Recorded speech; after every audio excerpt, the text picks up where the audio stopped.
et au verset 19 à la fin. Oui. Okay. Voici ça parle contre les faux prophètes. Bonjour, bienvenue. Ça parle contre les faux prophètes. Donc il dit au verset 19. Voici la tempête de l'Éternel, la fureur éclate, l'orage se précipite, ils font sur la tête des méchants. Verset 20. La colère de l'Éternel ne se calmera pas jusqu'à ce qu'il ait accompli, exécuté les desseins de son cœur. Vous le comprendrez dans la suite des temps. Donc je voudrais savoir. Donc en ce moment, nous vivons toujours sa colère. Sa colère agit toujours bien. La colère de qui? De Jésus. La colère de l'Éternel. L'Éternel, oui, reprends le passage s'il te plaît. La colère de l'Éternel ne se calmera pas jusqu'à ce qu'il ait accompli, exécuté les desseins de son cœur. Ouais. Vous le comprendrez dans la suite des temps. Ouais. Donc les desseins de son cœur ne sont pas encore accomplis. Mais si tous les desseins de l'Éternel sont accomplis, c'est la fin du monde. Regarde, on va prendre quelque chose. Vraiment, Matthieu 24. Je crois quelque chose ici.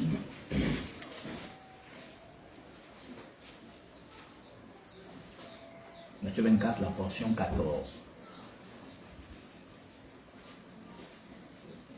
Cette bonne nouvelle du royaume sera prêchée dans le monde entier. On s'arrête. Il dit donc cette bonne nouvelle du royaume serait prêchée dans le monde entier. Regarde la suite qui est encore plus parfaite. Pour servir de témoignage à donc la bonne les nouvelle nations. sert de quoi? De témoignage à toutes les Nations. Et après? Alors viendra la fin. Alors tu t'arrêtes 2 secondes. Depuis le temps où Jésus lui-même, dans l'homme, a parlé de ces choses, jusqu'à aujourd'hui où nous sommes là, combien de siècles se sont écoulés? Plusieurs siècles. Mais donc si réellement cette parole-là s'était accomplie, le monde n'existe plus. Donc ça veut dire que mais pourtant le monde entier parle de Jésus-Christ. Ça veut dire que donc il y a un problème. Puisqu'il dit, réponds au passage. Cette bonne nouvelle du royaume sera prêchée dans le monde entier. Ça veut dire que donc il dit cette bonne nouvelle du royaume serait prêchée dans le monde Entier. Mais est-ce que le monde entier ne parle pas de Jésus-Christ? Mais donc ça veut dire que donc le monde entier ne parle pas de la bonne nouvelle. Parce qu'il dit que quand cette bonne nouvelle du royaume sera prêchée, alors viendra la fin. Mais pourtant le monde entier actuellement parle de Jésus-Christ. Ça veut dire que donc Matthieu 24, là, 12, 14, là, n'est pas accompli. Parce que si c'était accompli, même nous tous qui sommes là, on n'existe plus. Mais pourtant le monde entier parle de Jésus. Donc quel est le message qui parcourt les nations? Ce n'est pas la bonne nouvelle. Sinon ça devait être la fin du monde. Sinon depuis le temps où Jésus a parlé ici, et jusqu'à aujourd'hui nous arrivons là, ça fait combien de siècles se sont écoulés? Donc ça veut dire que depuis tous ces siècles-là, la bonne nouvelle n'a pas encore parcouru le monde. Donc ce qui parcourt le monde actuellement n'est pas la bonne nouvelle. Mais pourtant le monde entier, unanimement dit Jésus. Donc ce n'est pas Jésus-Christ. Tu vois, ce n'est pas Jésus-Christ. Et c'est ce qui se passe. Vous savez, c'est un peu terrible. C'est terrible. Parce que tu réalises 2 choses. Que non seulement le monde est dans l'erreur et dans la confusion. Pas parce que Dieu voudrait que le monde soit dans la confusion. Mais le monde fait le choix de la confusion. Au détriment de quoi? Au détriment parfois de nos traditions. Au détriment parfois de nos coutumes. Au détriment parfois de mes vices. Au détriment parfois de mes désirs mondains qui font la guerre à mon âme. Au détriment de toutes ces choses qui font que moi-même je m'égare en fait. Pas que la parole m'égare, parce que la parole ne peut égarer personne. Mais l'homme fait le choix volontaire de se laisser garer par ses propres penchants, par ses propres désirs. Vous savez, la parole dit que ce sont nos désirs mondains qui font la guerre à notre âme. Mais on n'a pas dit c'est Satan qui fait la guerre à notre âme. On dit nos désirs mondains qui font la guerre à notre âme. Et pourtant, quand la parole est présentée aujourd'hui dans le monde, on dit qu'en fait, c'est la sorcellerie, c'est Satan, machin, qui empêche le succès ou l'évolution de ta vie.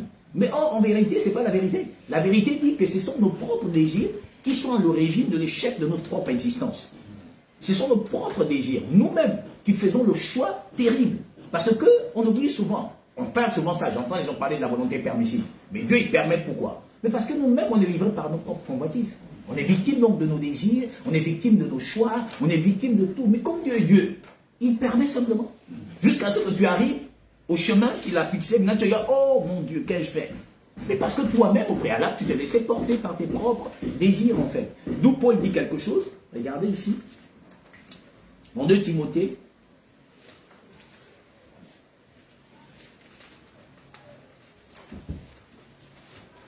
de Timothée 3, la portion 1 à 2.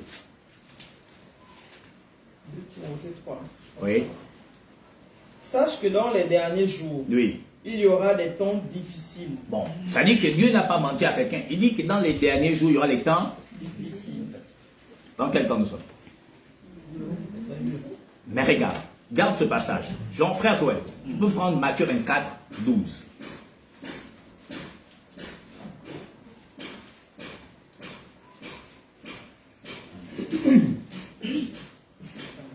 Matthieu 24, 12. Oui, frère. Et parce que l'iniquité se sera accrue, Oui, tu vois, donc on dit l'iniquité serait accrue. C'est-à-dire donc l'injustice. Serait tellement énorme. Qu'est-ce qui va se passer? L'injustice, la convoitise, toutes ces choses vont être énormes parce qu'il y aurait des temps difficiles. Oui, frère. la charité du plus grand nombre se refroidira. Donc la charité se Jésus-Christ, il dit que quand je reviendrai, trouverai-je encore de la foi. Donc tu vois que donc la foi ne serait plus. Or, la foi est un don qui est transmis par le Saint-Esprit. Puisqu'on dit la foi vient de ce qu'on entend vient de la parole de Christ. Mais pourtant, Matthieu 24, 14 a dit, quand cette bonne nouvelle du royaume serait prêchée, alors viendra la fin. Mais pourtant, il dit, quand je reviendrai, trouverai-je encore de la foi. Mais pourtant, aujourd'hui, on dit que les gens ne supporteront pas la saine. Donc tu comprends que donc, Jésus ne ment pas quand il dit, est-ce que je vais même venir trouver la foi? Pourquoi? Parce que les gens ne supporteront plus la saine doctrine. Or, ce n'est que par la saine doctrine que la foi est transmise.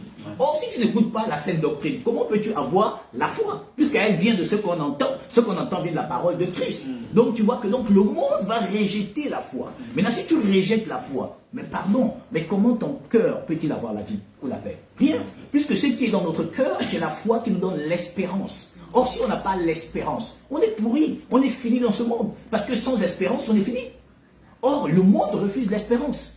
Or, l'espérance, elle est transmise au moyen de la prédication de la foi. Celle qui nous donne l'assurance véritable. C'est pourquoi je m'étonne souvent des gens qui disent qu'ils ont la foi. Mais dès qu'il y a un problème, il n'a plus la foi.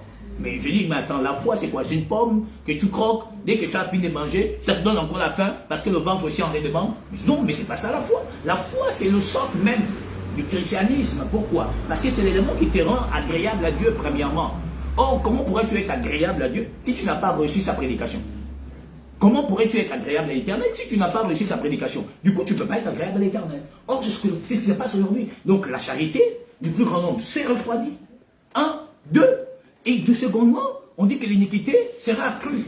Et là, dans Timothée 2, 3, la portion 1, on dit que non, dans les derniers temps, il y aura des temps difficiles. Donc, Jésus n'a pas menti, on dit dans les temps. Les temps difficiles. Donc, l'égoïsme va prendre forme. Tu vois, la charité du plus grand nombre, donc l'égoïsme va prendre forme, on prêchera pour sa propre paroisse en fait. Et donc du coup, en général, quand on va venir parler, on regarde d'abord nos intérêts personnels, que de regarder au plus grand. Non, pourquoi frère? Parce qu'il n'y a plus d'amour. Or, la loi que l'Éternel nous a laissée, c'est la loi de l'amour. On n'a qu'une seule loi, l'amour. Oui, tu vois, reviens dans Timothée, sœur. Sache que dans les derniers jours, il y aura des temps difficiles. Car les hommes seront égoïstes. Ah, on dit que les hommes seront quoi? Égoïstes. Donc, Matthieu, continue.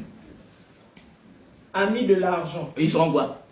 Amis de l'argent. Donc tu vois que, regarde, pardon, hein, quand on parle d'amitié, on parle d'une relation intime. C'est-à-dire que c'est quelque chose qu'on partage en commun qui est si fort. Mais on dit que les hommes vont devenir amis de l'argent. Ça veut dire que donc, au lieu d'être amis des hommes, ils deviennent amis de l'argent. Mais si quelqu'un a fait de l'argent son ami, frère, comment il te regarde? C'est-à-dire l'argent est devenu son ami. Donc il est devenu fidèle à son ami, l'argent. Toi, tu n'as pas l'argent, il te regarde comment? Alors il va faire de toi, frère Amérique, il prête de toi une marchandise. Vous savez, les pasteurs du monde entier sont comme des capitalistes. C'est-à-dire que l'humain est une valeur matérielle et financière. C'est comme ça que fonctionnent les capitalistes. Comme ça que fonctionnent les États-Unis d'Amérique. C'est-à-dire, je vais là où il y a des intérêts qui m'amènent de l'argent. Donc les pasteurs vont être regardés, ils ont dit me dire, la soeur là, le frère là, il peut être rentable pour moi. Pas pour son salut, mais pour moi, de manière financière et matérielle. Alors on prend aujourd'hui des hommes comme des objets productifs d'argent. Pas productifs pour l'œuvre de l'Éternel, pas productifs pour le salut éternel, mais plutôt pour le matériel financier, pour la personne qui vous présente l'Évangile. Pourquoi? Parce qu'ils viennent, non pas parce qu'ils viennent, parce que Dieu leur a inspiré, mais parce qu'ils viennent par des dispositions et des motifs d'intérêt matériel et financier. Et le monde a compris deux choses. La seule chose pour laquelle on ne peut pas t'arrêter tant que tu mens, c'est prêcher la parole. La seule chose où tu ne payes pas les impôts, c'est prêcher la parole. La seule chose où quelqu'un ne peut pas aller au tribunal pour dire que j'ai été victime d'escroquerie, c'est l'évangile. Parce que tu vas les porter pour dire que, ah mon cher, la loi à l'église là c'est séparé. Maintenant toi tu es parti donner ça de manière volontaire, non? Oui, il y a un document qui justifie, non. La Bible a dit soi-disant qu'il faut payer la Bible. La Bible a dit qu'il faut donner les offrandes. Maintenant si tu as donné ça en forme d'offrande ou de dîme, qu'est-ce qu'on peut faire? Te voici depuis au moins des 50 ou 42 millions. Les gars, ils ont compris ça. Et comme ils ont compris ça, ils ont dit, mais tiens, on va donc faire ça de manière à ce que le peuple qui désire tant voir la chose charnelle se manifester dans leur vie, alors on va les présenter ça en quantité industrielle. Et c'est ce qui se passe aujourd'hui dans le monde, en fait. Et c'est ce que les gens vivent. Oui, continue ça. Fanfarons, hautains, blasphémateurs, rebelles à leurs parents, ingrats, irréligieux, insensibles, déloyaux, calomniateurs, intempérants, cruels, ennemis des gens de bien. Verset 4. Traîtres, emportés, enflés d'orgueil, aimant le plaisir plus que Dieu. Vous voyez comment ils sont dans les derniers temps? On va voir quoi? Toutes ces personnes-là sont décrites avec des caractères, avec des signes. Ils aiment le plaisir plus que Dieu. Ça veut dire qu'il aime quand il prend la photo comme ça là.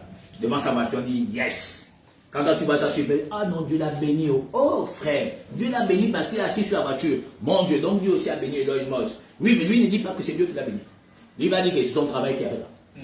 C'est son intelligence qui l'a mené à ça. Mais le chrétien, quand il va sur la voiture comme ça, dit Dieu m'a béni. Tu t'arrêtes 2 secondes, mais attends, c'est quel Dieu en fait? Jésus-Christ ou il y a un autre Dieu? Tu vas remarquer que les chrétiens d'Afrique en général, ce sont les plus mendiants. Eux-mêmes, leurs pasteurs sont comme les dealers. C'est celui qui consomme la cocaïne ou la drogue, maigri. Celui qui le vend est bien gros. Pareil que les pasteurs. Les fidèles sont tous maigres, lui-même il est bien portant. Lui-même il rouge, je ne sais pas dans quoi. Les fidèles, 200. Ils sont 15. Dès qu'il arrive à voir 200, lui dépose là-bas. Dieu rend témoignage. On était beaucoup, papa. Et béni le Seigneur. Dès que j'ai seulement dit 200 alliances chrétiennes, on m'a pépé. Papa, je vais bénir le Seigneur. Voilà le témoignage. Parce qu'ils étaient 20 à attendre le taxi. Dès que l'on l'a pris avec ses 200, pendant que les autres disaient 500, il dit que Dieu, je vais bénir Dieu. Il ne sait pas que c'était dans la trajectoire du taxi. Mais il a dit que non, il va bénir Dieu. Et c'est ce que nous aimons. C'est ce que nous souhaitons. C'est ce que nous voulons. Et c'est ce qui a égaré l'Église. Pas l'Église de Jésus, l'Église du monde. Parce qu'ils n'ont pas cherché la lumière. Ils ont cherché plutôt leurs intérêts personnels. Voilà pourquoi aujourd'hui, quand tu vas prêcher la vérité, tu vas être calomnié.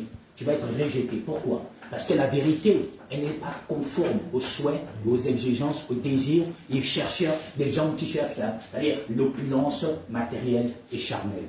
Regarde, sœur, prends la portion chapitre 4, la portion 2, et 3. 2 Timothée 4, 3. Car il viendra un temps où les hommes ne supporteront pas la saine doctrine, mais ayant la démangeaison d'entendre des choses agréables, ils se donneront une foule de docteurs selon leurs propres désirs. Donc tu comprends que c'est chaque homme qui se donne des docteurs selon les propres désirs qu'il y a dans son cœur. En fait. Donc ce n'est pas Dieu. Ils ne cherchent pas donc Dieu, mais ils cherchent plutôt quelqu'un qui peut leur enseigner qu'en fait, voilà, comme tu es là au chômage, mon frère Joaquin, mais je pense que si toi tu fais une offrande, Dieu va te bénir et tu vas travailler. Amen. Pourquoi? Parce qu'on a dit c'est que son cœur veut entendre, sur la vue la situation dans laquelle il se trouve en fait. Et c'est ce qui se passe aujourd'hui. Continue cela. Détourneront, verset 4, détourneront l'oreille de la vérité. Donc, si tu détournes ton oreille de la vérité, que espères-tu entendre encore? Si ce n'est que le mensonge. Il y a l'esprit de vérité et il y a l'esprit de l'erreur. Voilà où se pose le vrai problème. Dans la prédication que je voudrais vous amener ce matin. Le problème, c'est que les hommes ont détourné leur oreille de la vérité. Et en détournant leur oreille de la vérité, ils se sont exposés à quoi? Au mensonge. Sinon à ceux qui flattent leur cœur. Puisqu'ils ont détourné l'oreille pour ne pas écouter la sainte doctrine. Et la sainte doctrine-là, on va voir ici ce matin, il y a 2 choses. La première chose, c'est qu'il y a un Jésus colonial qui a été apporté à tous les peuples du monde entier. Et puis il y a Jésus, le Christ parfait. C'est-à-dire celui qui apporte la rédemption, le salut, et qui ôte et qui efface les péchés de l'homme. Il y a 2 Jésus présentés dans le monde. Il y a le Jésus colonial, que les Occidentaux ont amené dans le monde entier. Parce que moi, je suis souvent étonné des Africains qui sont dans une dérive terrible, qui croient qu'il y a seulement en Afrique qu'on a été colonisé. Non! Même les Chinois ont été colonisés par les Anglais. Mais pourtant, vous connaissez l'histoire, vous êtes des grands intellectuels. Même Israël était envahi par les Romains. Mais mon Dieu, mais toute cette histoire est évidente. Donc, ce n'est pas seulement nous, ou seulement pas seulement nous qui avons été les victimes des Occidentaux. Le monde entier a été victime des Occidentaux. Et les Occidentaux, ils avaient leur propagande par laquelle ils pouvaient détourner les hommes de la lumière. Eux-mêmes, les Occidentaux ne connaissent pas la lumière, croyez-moi. S'il y a des gens plus malins sur la terre là, c'est soit les blancs. Ils sont trop malins. Et s'ils savaient que ce livre-là, ce manuel, que nous avons tous ici ce matin, apportait le salut, ils ne devaient jamais amener ça en Afrique. Je dis bien jamais. Ils savaient, s'ils savaient ça, jamais. Et ce matin, vous allez voir vous-même, par tous les passages que le Seigneur va nous inspirer, vous allez remarquer que même eux-mêmes sont dans l'erreur. Même eux-mêmes sont dans l'erreur. Oui, oui, sœur, continue.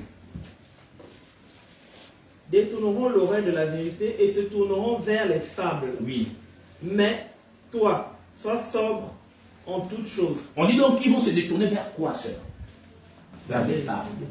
C'est donc nous-mêmes qui choisissons la voie là. Ce n'est pas Dieu qui nous conduit, c'est nous-mêmes. Et le monde entier a choisi la mauvaise voie. Ils ont choisi le mauvais chemin. Ils n'ont pas cherché le chemin qui mène à la justice. Puisque la parole dit qu'il y aurait des temps difficiles. Pardon, excusez-moi. Si tu es dans une galère véritable, tu souffres tellement, tu es exposé à quoi? À tout. À tout. Tu es exposé à tout. C'est-à-dire que tu souffres, tu as du mal à manger, tu as du mal à payer ton loyer, c'est fort. Toutes les propositions qui se mettront sur la table, crois-moi, ça va t'amener la convoitise. Et tu vas finir par céder. C'est pourquoi nous voyons beaucoup de personnes, des hommes comme des femmes, des hommes qui deviennent ceux que vous connaissez, des femmes qui deviennent ceux que vous connaissez. Pourquoi? Parce qu'ils sont arrivés à un niveau de leur existence où la souffrance est tellement énorme qu'ils se disent, mais on va faire comment? Au mieux que je couche avec lui, au moins j'aurai quelque chose pour manger. Ou bien, il faut qu'il fasse ce qu'il a fait, tant mieux, au moins pourvu que j'arrive à manger. Parce que c'est la vérité de la parole. Mais la vérité nous dit en même temps que si nous arrivons dans cette désolation, c'est à cause des voies que nous avons nous-mêmes choisies. Ce n'est pas Dieu qui a choisi ces voies pour nous, parce que Dieu nous dit dans Jérémie qu'il connaît le projet qu'il a formé pour nous. Un projet de paix et non de malheur, pour nous donner un avenir et une espérance. Pas l'espérance matérielle et financière ou charnelle. Non pas que Dieu soit contre le fait que vous gagnez de l'argent. C'est lui qui enrichit, c'est lui qui a. Mais donc Dieu n'est pas contre le succès de l'homme. Le problème de Dieu, c'est qu'il ne faut pas que l'homme mette son espérance dans cette chose-là qui l'égarera. Et c'est la chose là dans laquelle nous voulons mettre nos espérances. Et nous-mêmes, Dieu nous dit qu'il ne faut pas que nous nous appuyions dans l'homme et que nous ne prenions pas forme dans la chair, sinon nous serions perdus à jamais. Et c'est ce que nous vivons aujourd'hui. Tout ce que nous vivons. Et alors, comme les hommes ont échoué dans leur voie, que doit-il faire? L'autre jour, quelqu'un m'a raconté une histoire. J'espère que j'ai bien compris ce qu'il me disait. Il m'expliquait que avant, je vais parler un peu, quelques mots en pour nous et je vais expliquer ce que ça veut dire. Je ne maîtrise pas très bien. Je vais le faire, Joël maîtrise. Moulos. Chez nous, ça veut dire le sorcier. Moulos. Ok? Et Moulosi, c'est le sorcier. Et dans nos villages, d'après ce que j'avais entendu, c'est que il y avait donc des gens qui étaient là pour combattre Moulos, c'est-à-dire pour combattre le sorcier. Et donc pour combattre le sorcier, pour empêcher que le sorcier du village arrive à tuer tous les poussins du village. Je ne sais pas si on se comprend.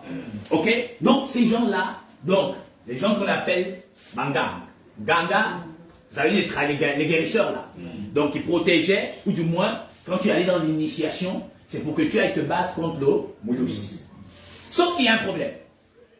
Le problème, c'est que, si j'ai bien entendu ce qui m'a été dit, c'est que maintenant, quand les Occidentaux sont arrivés, ceux qui étaient censés se battre contre les sorciers, comme Balos, maintenant se sont levés contre le christianisme, si j'ai bien entendu, si je ne me trompe pas.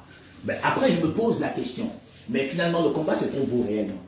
Contre les sorciers qui tuent les poussins, ou bien contre le christianisme? Or, vous allez comprendre pourquoi. Parce qu'en vérité, ils ont compris deux choses.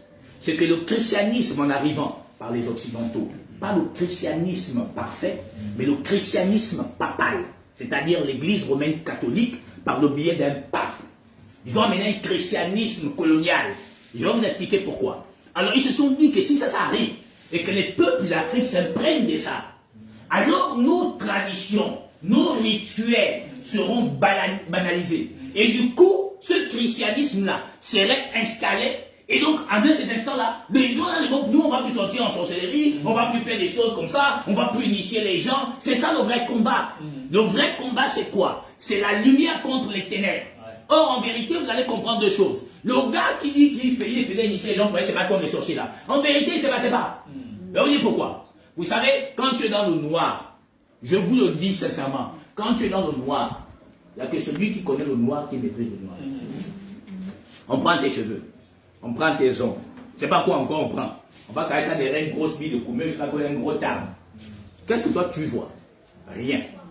Qu'est-ce que lui il voit? Les ténèbres. Qui est le garant des ténèbres? Satan. Il te cache où pour te protéger contre quoi? En général, quand on protège quelqu'un, c'est pour qu'il ne meure pas. Par quoi? Par le biais de la sorcellerie. Pourquoi? Parce que dans notre intellectuel humain, ou du moins traditionnaliste, on nous a fait croire que la sorcellerie pouvait décider de la vie de quelqu'un. Aujourd'hui, demain, même après-demain. D'où on avait créé ce qu'on appelle donc le truc d'un ganga, où on partait protéger quelqu'un, où on allait le cacher pour que le sorcier qui vole la nuit n'arrive pas à aller prendre la vie de ce dernier-là. C'est pourquoi aujourd'hui, les Pounous, ne connaissant pas le nom qu'il faut donner à l'église, ils appellent ça Ingang. Ingang veut dire la maison du Nganga. Bah, ça, on se comprend. Et aujourd'hui, maintenant, on se pose donc la question, mais puisque les Occidentaux nous ont amené la Bible, il faut tout faire. Tout faire pour que cet évangile-là, ce christianisme-là, n'arrive pas dans la maison des peuples d'Afrique. Pour que l'on maintienne toujours les peuples dans l'obscurité des traditions de nos pères. Or, la tradition est un avantage certainement pour plusieurs, mais n'est pas un avantage pour le salut de l'âme de quelqu'un. La tradition n'a jamais changé le cœur de quelqu'un. Je dis bien jamais changé. Il y a plein de gens qui sont initiés qui gèrent le pays. Il y a plein de gens qui sont initiés qui gèrent le monde. Mais regardez leur cœur, ça témoigne de leurs actes. Mais si donc quelqu'un dit que le christianisme est un danger pour nos coutumes et nos traditions, mais pardon, quand on se fait initier, on vous demande quoi dans la liste? Le whisky. Comment on appelle le whisky là? On vient souvent acheter ça chez nous. Négrita. Le négrita. Pardon, hein? Le négrita là, c'est gabonais. C'est les Gabonais qui ont fabriqué le négrita. C'est les Gabonais. On s'arrête sur mon négrita. Dans le whisky là, c'est gabonais. Non, mais tu combats le blanc. Mais le négrita, c'est qui a fait ça? Nos arrière-grands-parents. Non, dis-moi. Nos arrière-grands-parents. Le pain blanc contre des mains. C'est nos arrière-grands-parents qui ont fait le pain blanc. Vous voyez, même dans ce qu'ils font, il y a du modernisme occidental à l'intérieur. Ce qui prouve en fait que c'est des grands menteurs. Parce que quand on veut rester dans nos traditions, on ne va pas chercher un peu du modernisme et on mélange avec le traditionnalisme. Dès l'instant qu'on mélange, c'est qu'il y a un mensonge à l'intérieur. Et c'est ce mensonge-là qui existe. C'est-à-dire on te dit que le christianisme n'est pas bon, mais eux-mêmes quand ils te font initier, tous ceux qui vont te mettre dans la liste là, c'est tous ceux que les blancs ont apporté. Mais arrêtez-vous 2 secondes, même vous-même. Si donc la tradition est si extraordinaire et parfaite, pourquoi alors vous me demandez la natte? Pourquoi alors vous me demandez le pain blanc, le pain rouge, et je sais pas quelle pierre rouge et blanche là? Ça, on trouve ça où à Chibanga? On trouve ça à Moabi? Non.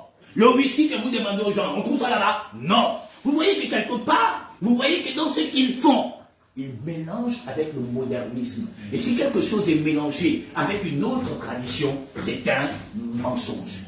Et donc moi je dis ce matin, c'est un mensonge. La preuve en est que depuis longtemps que nous sommes dans la tradition, je n'ai pas vu le peuple du Gabon s'épanouir de manière spirituelle, matérielle et financière.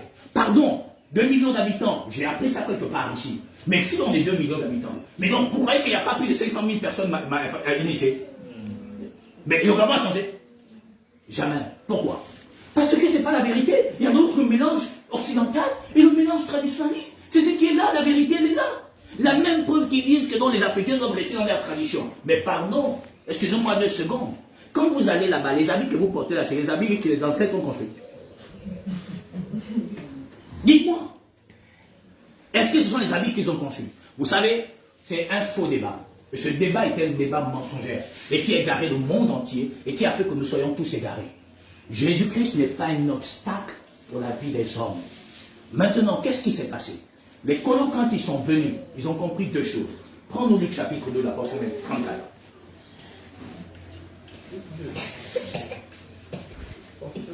4. Oui. Alors. Siméon les bénit et dit à Marie, Oui. sa mère, Oui. voici cet enfant est destiné à amener la chute et le révèlement et le relèvement de plusieurs en Israël. Oui.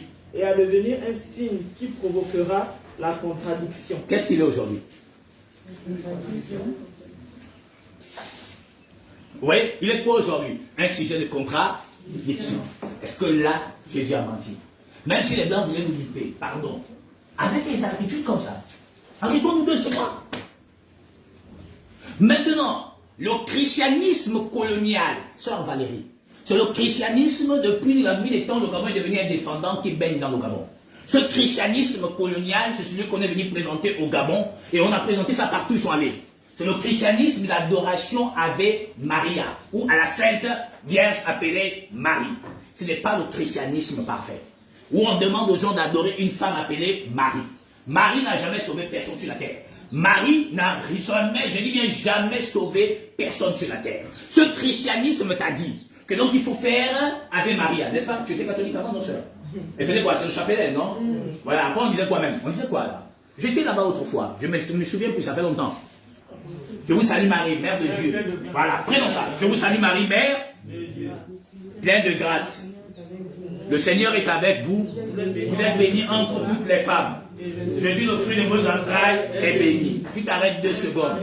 Voilà, mais qui c'est? Marie, Mère de Dieu.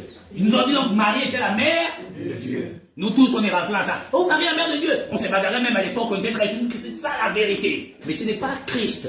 Ça, c'est le christianisme colonial. On est venu, on a amené une figure du mensonge et on a mis dans les cœurs des milliers de Gabonais qui croient comme fer que ce christianisme-là est une vérité. Ce n'est pas la vérité. Et on va voir dans les Écritures. Marie n'est pas la mère de Dieu. Dieu n'a pas de mère, il n'a pas de père. Mais nous-mêmes, on est restés dans cette chose-là. On a dansé avec. On a cru à ça. Vous savez pourquoi?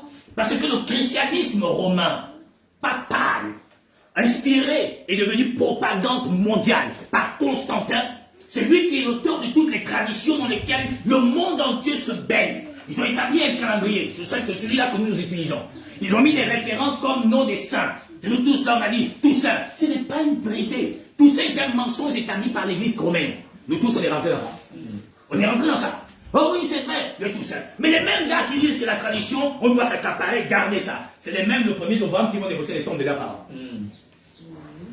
Mais je me pose bien la question. C'est aussi nos ancêtres qui ont établi le 1er novembre.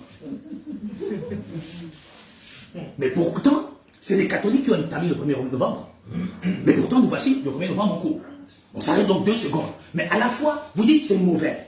À la fois, vous-même, vous courez à l'intérieur du 1er novembre. Pardon, le même 31 décembre, la Saint-Sylvestre, ce sont nos ancêtres qui ont établi ça. Nous voilà tous, on court dans les magasins. Le 24 décembre, ce sont nos ancêtres qui ont établi ça. Nous voilà, on court tous dans les magasins. Qui a établi ça? L'église romaine catholique papale. Constantin sur une inspiration soi-disant divine. Allez, voilà, c'est maintenant la naissance de Jésus. Mon Dieu, prends-nous Hébreux chapitre 7, du verset 1 à la portion 5. Hébreux 7. Hébreux 7, ok. Verset 1. Oui, à 5. Hébreux 7, verset 1 à 5. Oui.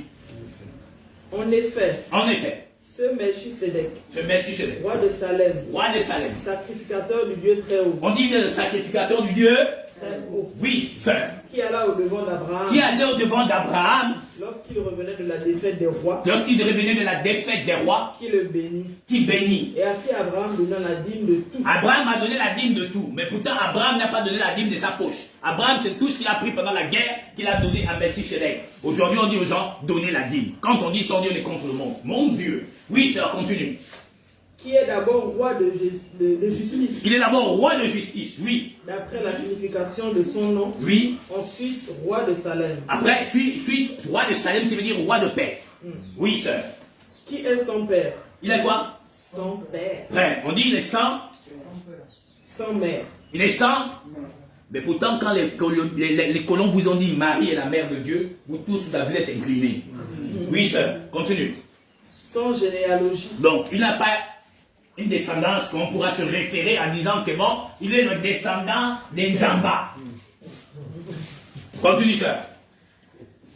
Qui n'a ni commencement, On dit qu'il n'a pas quoi? commencement de jour, Moi, j'ai un jour de naissance, le 1er janvier qui arrive dans un mois. ni fin de vie. On dit qu'il n'a pas ni commencement, ni fin de vie. Mais comment le 24 décembre, nous avons établi une naissance du Christ?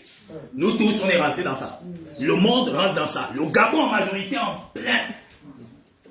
Vous voyez que donc il y a deux christianismes. Donc il y a aussi le christianisme qu'on nous a présenté, Marie, Mère de Dieu, 24 décembre, naissance de Jésus. Ça, c'est le christianisme colonial, qu'ils ont baigné le monde entier avec. Nous, on allait trouver, là maintenant, notre vrai christianisme.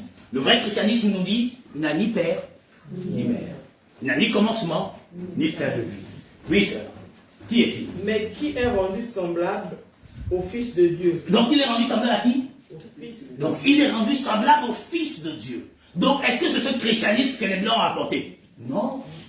Ils ont apporté quoi? Avec Marie, il y a Mère de Dieu. Vous voyez? Donc le Dieu que nous adorons, qui est Jésus-Christ, n'a ni père, ni mère, ni commencement de jour, ni fin de vie. Ça veut dire qu'il n'a pas un jour qu'on peut dire que bon, là c'est le 1er janvier, c'est la naissance de Jésus. Comme c'est moi, je suis le 1er janvier, c'est ma naissance. Barré. Le gars là n'a pas. C'est nous qui avons un jour de naissance, c'est nous qui avons une date de décès. D'accord, mais sur la croix, là, on dit, né en 1900, je sais pas quoi là, fini en 1900, quoi. Lui, il n'y a pas de né en temps, fini, temps. Il n'a pas de fin. Il est l'éternel. Il est hors du temps. Éternel veut dire hors du temps. C'est nous qui sommes dans le temps et le temps nous affaiblit et nous vieillissons. Lui, il est hors du temps. Voilà pourquoi il dit le monde passera, mais sa parole ne passera jamais.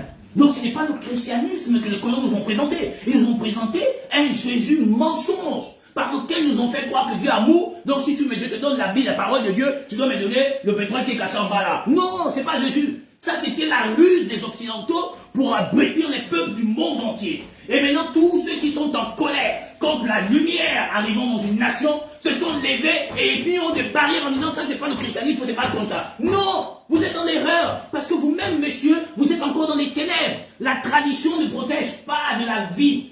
C'est faux. Sinon tous ceux qui se sont fait initier ne devaient pas mourir. Jésus nous a dit on meurt. Oh. Toi quand tu allais te faire initier c'est pour te protéger. Tu finis par mourir. Donc ça sert à quoi? Ça sert à quoi? À quoi? À quoi ça sert? Parce que je sais que quand tu vas te faire initier, c'est quand tu apprends des problèmes dans la vie.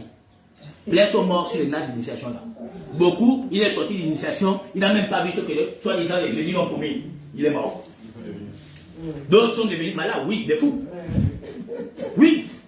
Mais Jésus n'a jamais dit à quelqu'un que, ah, non, je le vois, mais tu vas voir tes ancêtres qui vont te croiser. Jésus n'a jamais dit ça. Qu'est-ce que Jésus nous a dit? Jean chapitre 14.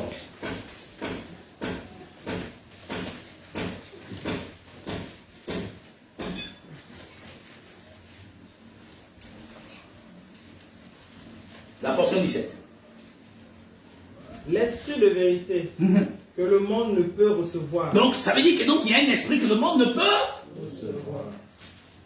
Parce qu'il ne le voit point. Mais donc, ils ne peuvent non seulement le recevoir, ils ne le voient point. Donc, le monde ne peut pas recevoir l'esprit de vérité parce qu'il ne le voit même pas. Oui, ça. Et ne le connaît point. Donc, ils ne le connaissent même. C'est pas l'esprit que vous partez pendant vos initiations là, quand vous aimez les grands danseurs, quand vous devez les payer. C'est pas ça. C'est pas ça. Comme l'autre, mon génie m'a donné une danse. C'est les conneries. Oh, le génie m'a donné, c'est la danse. Moi, si tu deviens un grand danseur, tout, avec le je sais pas quoi sur le visage. Mais ça, c'est la souffrance matérielle, même financière. Ça dit que tout est mélangé. Ça, c'est une souffrance émotionnelle. Ça, c'est quand quelqu'un est garé qui croit qu'il est dans quelque chose. Pardon. Sinon, tous ceux qui sont ici devaient être les plus riches du Gabon. Mais tous les jours, ils ont faim. Mon Dieu. Ils sont dans la lumière. Quelle lumière? Moi, je connais mon cousin, il souffre. C'est un grand chef de l'initiation. Mon Dieu. C'est quel mensonge ça? Oui, sœur, continue. Mais vous Vous le connaissez. Donc, ça veut dire que donc il y a des gens qui doivent le connaître. Qui? L'esprit de vérité. Donc, ça veut dire que donc, si tu es dans la vérité, tu dois connaître le Saint-Esprit. Donc, si tu n'es pas dans la vérité, tu ne peux pas connaître le Saint-Esprit.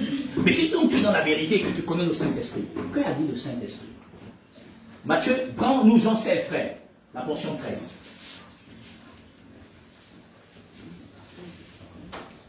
Jean 16, 13. Quand le consolateur sera venu, Donc le Saint-Esprit est un consolateur. Dû à quoi? À une tristesse qui nous a été donnée du fait que notre Seigneur est réparti. Maintenant le Saint-Esprit vient, il vient d'abord premièrement nous consoler. Pour que nous ne soyons plus attristés et affligés. Pour dire qu'il ne t'inquiète pas. Il est vivant au siècle des siècles. Il faut seulement d'abord t'affermir. Oui, sœur. Oui, frère Joël.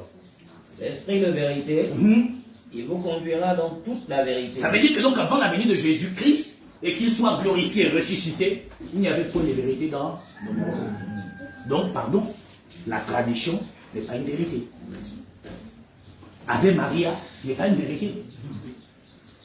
Pourquoi? Parce que Hébreu a dit, il n'a ni père, il n'a pas un commencement, ni une fin de vie. Donc, avant, il dit l'esprit de vérité. Ça veut dire que donc avant la venue du Saint-Esprit, Jésus partant, il n'y avait plus de vérité sur la terre. C'est ce qu'il dit, l'esprit de vérité. Oui, frère, qu'est-ce qu'il doit faire quand cette vérité arrive?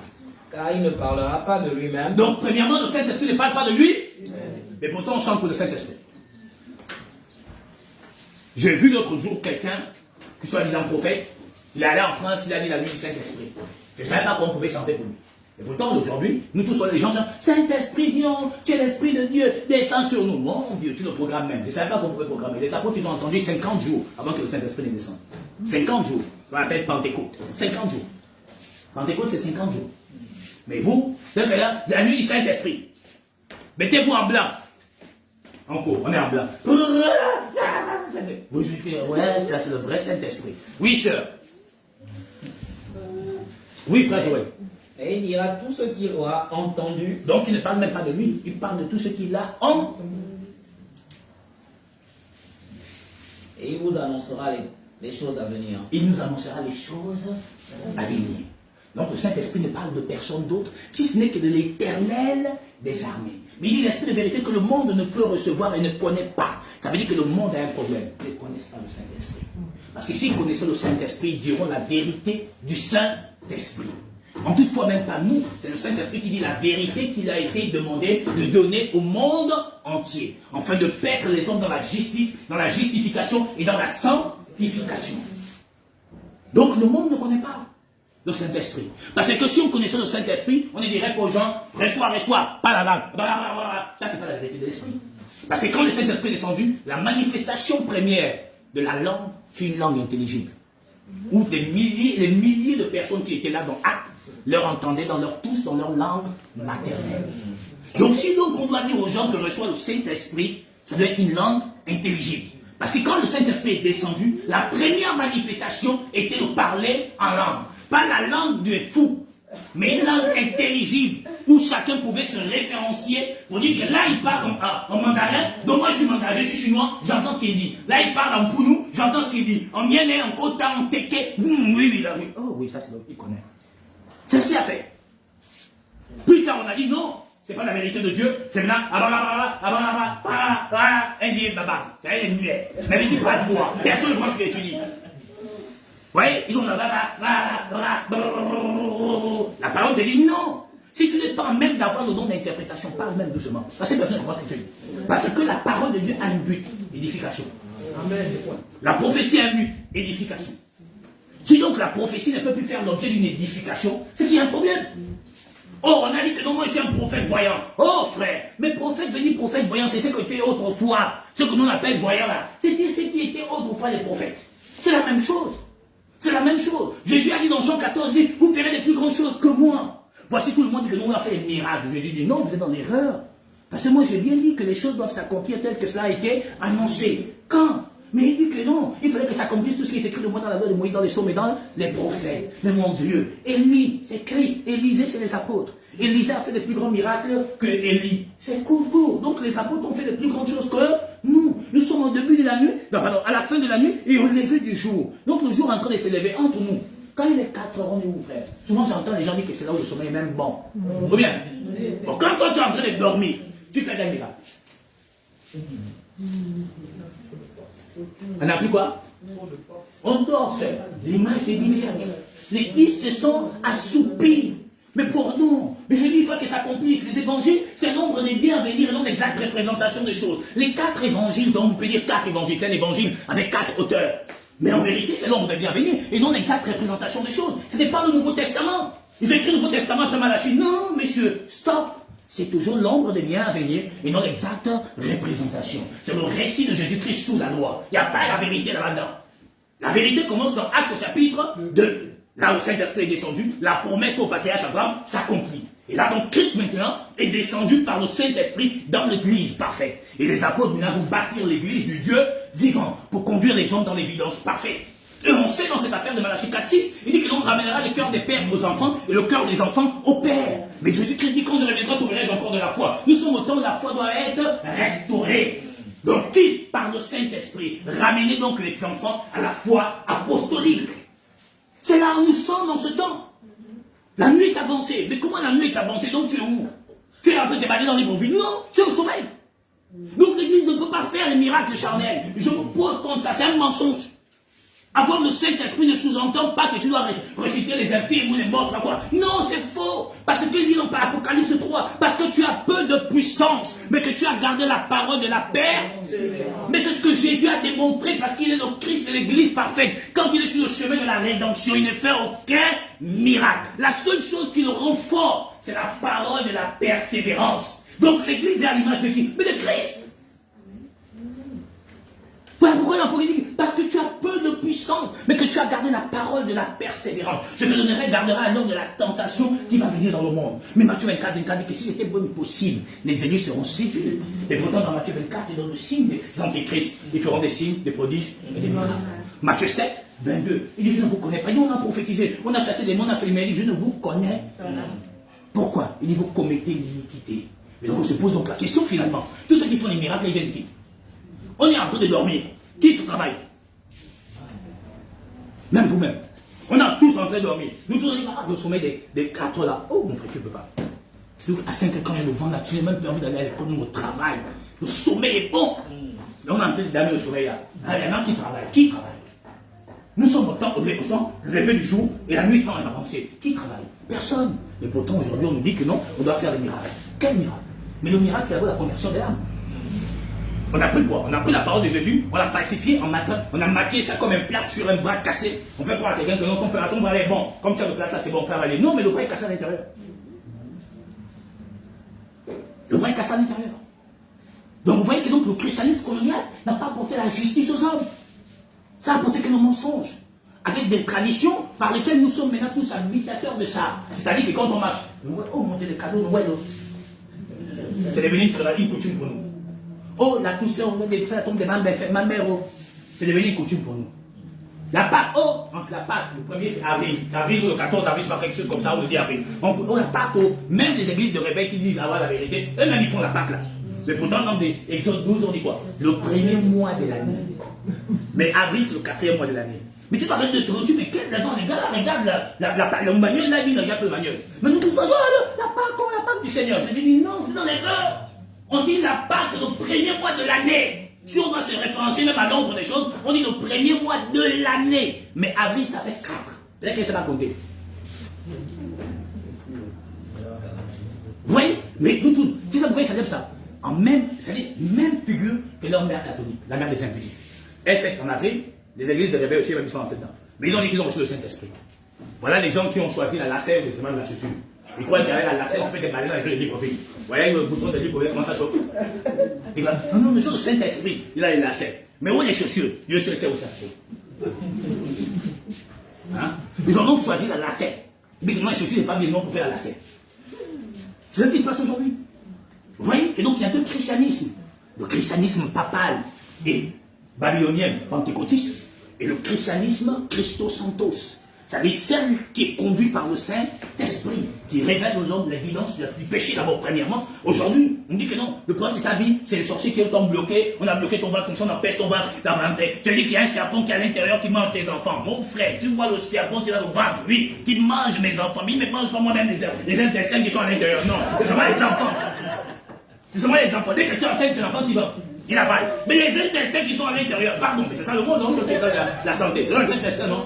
Mais alors, il n'avale pas. Non, lui, c'est seulement les enfants. Dès que tu enseignes, dis c'est moi, c'est pour moi. Puis tu enseignes, dis c'est pour moi. Bon Dieu, mais ça dit, arrêtez-vous 2 secondes. Quel christianisme écoutez-vous? L'autre jour, et j'ai compris que le Gabon m'écoutait. Vous savez pourquoi j'ai compris que le Gabon m'écoutait? Alors quelqu'un, il va m'écrire, il va me... Il va m'écrire, il va me dire, tu ne sais pas lire, tu ressembles, toi-même en t'écoutant parler, tu ressembles à un pédégiste. Ah, pourquoi? Parce que j'ai dit que la politique n'est pas l'origine des ténèbres dans la nation. Mais mon frère, assieds-toi 2 secondes. Jésus m'a jamais venu demander au président Ali Bongo, à monsieur Ali Bongo, oui, pourquoi au Gabon il y a de l'obscurité? Il va dire, moi, il fait la politique, j'avais choisi mon camp. Jésus va demander, Joktan, oui, pourquoi il y a des ténèbres au Gabon? Il dit que non, comme les Gabonais souffraient de venir, il faut rentrer en politique pour les sauver. Est-ce que c'était la mission de sauver les gens qui avaient faim? Non, Seigneur, mais comme ils souffraient, non. Tu as dit qu'un jour, les chrétiens vont gouverner le Gabon comme David a gouverné. Erreur. Ézéchiel dit que David, là, c'est pas David. C'est Christ David. C'est lui le berger parfait. Quand vous n'êtes pas dans la lecture parfaite, parce que vous n'avez pas le Saint-Esprit, vous croyez que donc les chrétiens vont faire la politique. Mais quand Jésus est arrivé, les Romains, ils ont pressé les Juifs. Tu n'as pas vu Jésus avec une planca écrit, comment on peut dire ça? Ouais, non. Partie unique de tous les chrétiens de Jérusalem. Il n'est pas arrivé la pancarte. Il est venu dire, le royaume des cieux est proche. Dépouillez-vous des œuvres mortes. Car le salut est véritable. Je suis venu vous apporter une bonne nouvelle. La bonne nouvelle que le monde n'était pas porteur. Pardon, mais c'est la vérité. Donc il viendra demander à Joktan, pas au président du Congo. Il dit, alors tu as le langage d'un pédégiste. Pourquoi? Parce que j'ai dit que la politique n'est pas d'origine des ténèbres. La politique a choisi son camp. Ils sont déjà dans le monde. Mais Jésus n'a pas établi un homme politicien pour apporter la lumière dans une nation. Pardon, il établit les chrétiens. Il dit, vous êtes la lumière du monde. Il n'a pas dit que le président dit, on veut la lumière du Gabon. Il est le président du Gabon, mais pas la lumière du Gabon. La lumière, c'est Christ. Amen.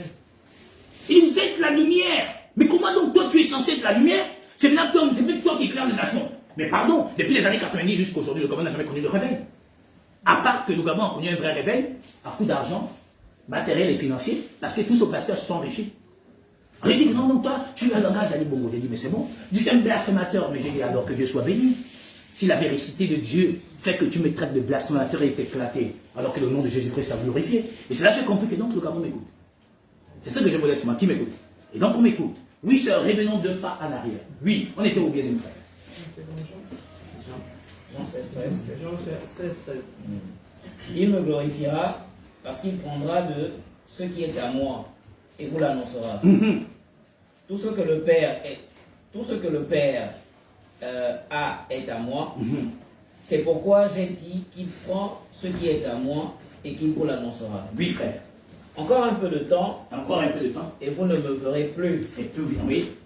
Et puis encore un peu de temps et vous me verrez parce que je vais au Père. Là-dessus, quelques-uns de ses disciples dirent entre eux, que signifie ce qu'il nous dit? Donc même les disciples, frère Joël, ne comprennent même pas ce que Jésus est en train de dire. Ne comprennent ni les Écritures ni la puissance de Dieu. Jésus même s'attachait avec l'âme. Il dit, mais à cause d'être encore dans... C'est quoi le problème? Le problème du monde se trouve à quoi? Prends Matthieu 16, frère, la portion 19. Je ne sais pas si je parle à un frère et une soeur ce matin.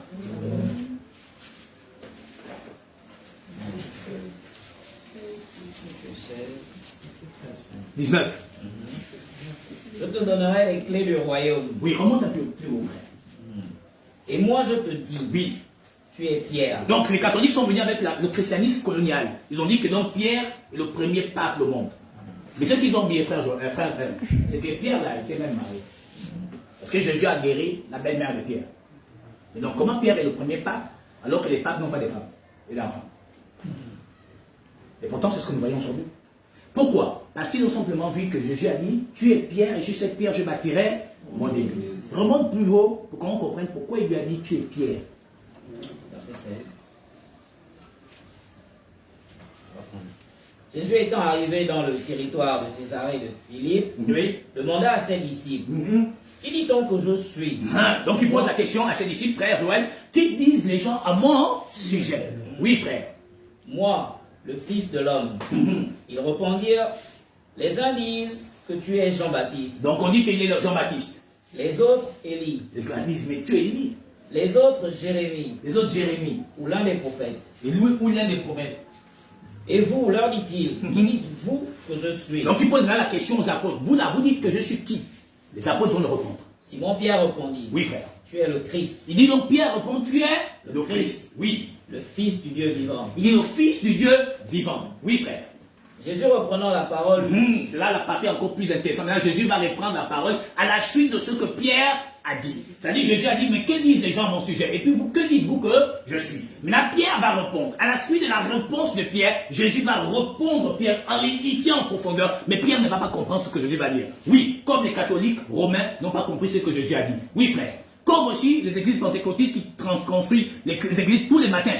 Brique, il faut causer pour construire la maison de Dieu. Oui, ils n'ont rien compris. Oui, frère. Allons. tu es heureux, Tu es heureux, Simon fils de Jonas, Simon fils de Jonas. Oui. car ce ne sont pas la chair et le sang qui t'ont révélé cela. On s'arrête 2 secondes. Ça veut dire quoi? Ça veut dire que la chair et le sang ne peuvent pas révéler Jésus-Christ. Ça veut dire que frère, je ne vais pas aller étudier. C'est le chaos. Je peux tout faire. C'est zéro. La chair et le sang ne peuvent pas révéler Jésus. Il dit donc ce n'est ni la chair ni le sang. Mais pourtant, les catholiques nous ont dit qu'il faut avoir le doctorat pour devenir prêtre. Les églises de réveiller leurs enfants ont dit non, vous n'avez pas bien fait. Pas besoin d'avoir le doctorat pour devenir prêtre. Il suffit seulement d'aller dans l'école pastorale, tu fais 3 ans ou 2 ans là-bas, tu sors avec le diplôme, tu es pasteur. Mais Jésus dit ce n'est ni la chair. S'il dit la chair et le sang ne peut pas révéler le Fils de l'homme, mais la chair et le sang pourtant révèlent des choses. Car les songes aussi naissent de la multitude de nos occupations. Oui, frère. C'est mon Père qui est dans les cieux. Et donc, Jésus dit donc, ce n'est pas toi qui as révélé ce que tu viens de dire, ce n'est ni la chair et le sang qui t'habitent, mais c'est mon Père. Mais regarde la suite, frère Joël. Et moi je te dis, Il dit, non, et moi je te dis, à la suite de quoi? Il dit donc, Pierre, à la suite de ce que Pierre a dit, qui est le Fils de Dieu. Il dit, maintenant, moi je te dis, oui, frère, que tu es Pierre, que tu es, Pierre, oui. et que sur cette pierre, je bâtirai mon église. Ça veut dire que Pierre est une pierre sur laquelle Jésus va bâtir son église. Les catholiques ont dit, ça veut dire Pierre l'apôtre. Non! Sur cette pierre, tu es Pierre. Ça veut dire que Pierre est une pierre. Quelle pierre? Prends-nous 1 Pierre 2, 4. Regarde toujours le passage, frère Joël. Oui. 1 Pierre 2, 4. Approchez-vous de lui. Reprends à partir de la portion 3, s'il te plaît. Si vous avez goûté que le Seigneur est bon. Oui, donc 1 Pierre chapitre 2, la portion 3 à 4 à 5 même. Oui, prends à partir du 2 si tu veux.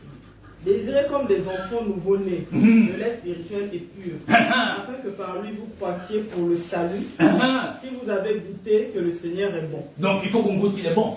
Ça veut dire que si on goûte que quelque chose est bon, ça veut dire birouch. Chez nous en Brunei, ça veut dire la nourriture. Ça veut dire qu'il doit être un bon gibier qu'on doit manger, l'agneau. Il doit être un bon pain, bien craquant, que l'on doit manger sans levure. Parce que le Seigneur, il n'y a pas la levure en lui. Oui. Approchez-vous de lui. Donc on doit s'approcher de lui. Pierre vivant. Pierre Vivant. Donc quelqu'un est une pierre, sur le plan spirituel et non sur le plan physique. Oui, sœur. Rejeté par les hommes. Donc rejeté par les hommes. Jean-Baptiste va dire, oh frère, tu sais Jean-Baptiste, vous savez, non mais c'était, non Dieu est puissant frère. Ça dit Jean-Baptiste est devant le peuple d'Israël. Il n'a pas le manuel avec lui. Vous savez, il n'avait pas le livre avec lui. Mais Jean-Baptiste va se servir de tout ce qui est autour de lui. Comme Jésus l'a dit, la nature ne vous enseigne-t-elle pas? Tu vas leur dire, vos races de vipères. Pourquoi? Parce que dans l'ombre des biens à venir, effectivement, comme aussi il est dans l'ombre, dans Genèse, Dieu va mandater Adam pour donner le nom aux animaux qui vont passer devant lui. Or, Jean-Baptiste porte le véritable Adam, qui est Christ, qui vient donc de révéler la vraie nature des pharisiens et des scribes. Sur le plan spirituel, donc c'était des vipères. Continue. Après, il dit, oh mon Dieu, qui vous a appris à faire la colère à venir. Tu vois que Jean, pour édifier le peuple qui était là, va se servir de la nature. Même s'il nous brûle le livre là, la nature nous enseignera sur la véracité de Dieu. Parce que Dieu a dit, la nature ne vous enseigne-t-elle pas? Et donc Jésus aussi, donc, lui étant le maître de tout, étant lui-même créateur de ces choses, se réfère à sa propre nature créée pour instruire le peuple. Même si on n'a pas le manuel, il suffit d'avoir le Saint-Esprit et il te révèle l'évidence véritable du Dieu parfait par la nature. Et puis Pierre va dire, Jean-Baptiste va dire, oh, qui vous a appris à faire la colère à venir. Ne prétendez pas dire que vous avez pour père Abraham. Car de cette pierre-ci, Dieu peut susciter les enfants à Abraham. Tu vois que donc Dieu, Abraham, pardon, Jean-Baptiste par Jésus, en lui, dit déjà que Dieu va susciter, peut susciter, pardon, à Abraham, qui deviendront ses enfants. Jésus rentre à Jérusalem dans toute l'élégance parfaite qu'on le connaît. On lui dit, dis à tes disciples de se taire. Il dit, même s'ils se taisent, les pierres crieront de joie. Sur les patients, on se comprend. Ça veut dire que donc les pierres étaient où? Au séjour de mort. Ils attendent donc la venue du Shiloh. Pour dire, oh, enfin notre délivrance est faite. Donc il dit déjà que donc les hommes sont symbolisés par l'image des pierres. Mais les pierres autrefois servaient à quoi? À la construction d'une maison. Pour que des hommes puissent habiter. Et Jésus va dire aux pharisiens, scribes, tout le peuple d'Israël, il dit, Seigneur, nous on te suivra partout. Il dit non. Les animaux, les loups ont des tanières. Les oiseaux ont des nids. Le Fils de l'homme n'a point d'endroit où reposer sa tête. Ça veut dire que donc s'il dit qu'il y a un endroit, il n'y a pas d'endroit pour reposer sa tête, ça veut dire qu'il avait déjà une tête. Mais la tête était où? Au séjour des morts. Mais il fallait qu'il construise quoi? Le temple pour venir poser la tête. De toute façon, on se comprend. Donc oui, sœur, continue. Et vous-même comme des pierres vivantes. Donc des pierres vivantes, oui, pas des pierres mortes. Édifiez-vous pour former une maison spirituelle. On dit il faut faire, non? Former une maison spirituelle. Donc édifier, c'est bâtir. Donc construire. N'est-ce pas? Reviens sur ton passage. Et moi je te dis que tu es Pierre. Et donc, si donc Pierre est la pierre, Pierre l'apôtre ou Pierre la révélation? Donc que Pierre a eu en disant, tu es le Fils du Dieu vivant. Donc l'église est bâtie sur quoi? La révélation de Christ. Amen. D'où il dit, chacun de nous devient quoi? Des pierres qui doivent servir à l'édification. Car Jésus, la pierre rejetée par ceux qui bâtissaient, est devenue la principale de l'homme. Ça veut dire que donc si je dis être chrétien, mon soubassement est le fondement apostolique.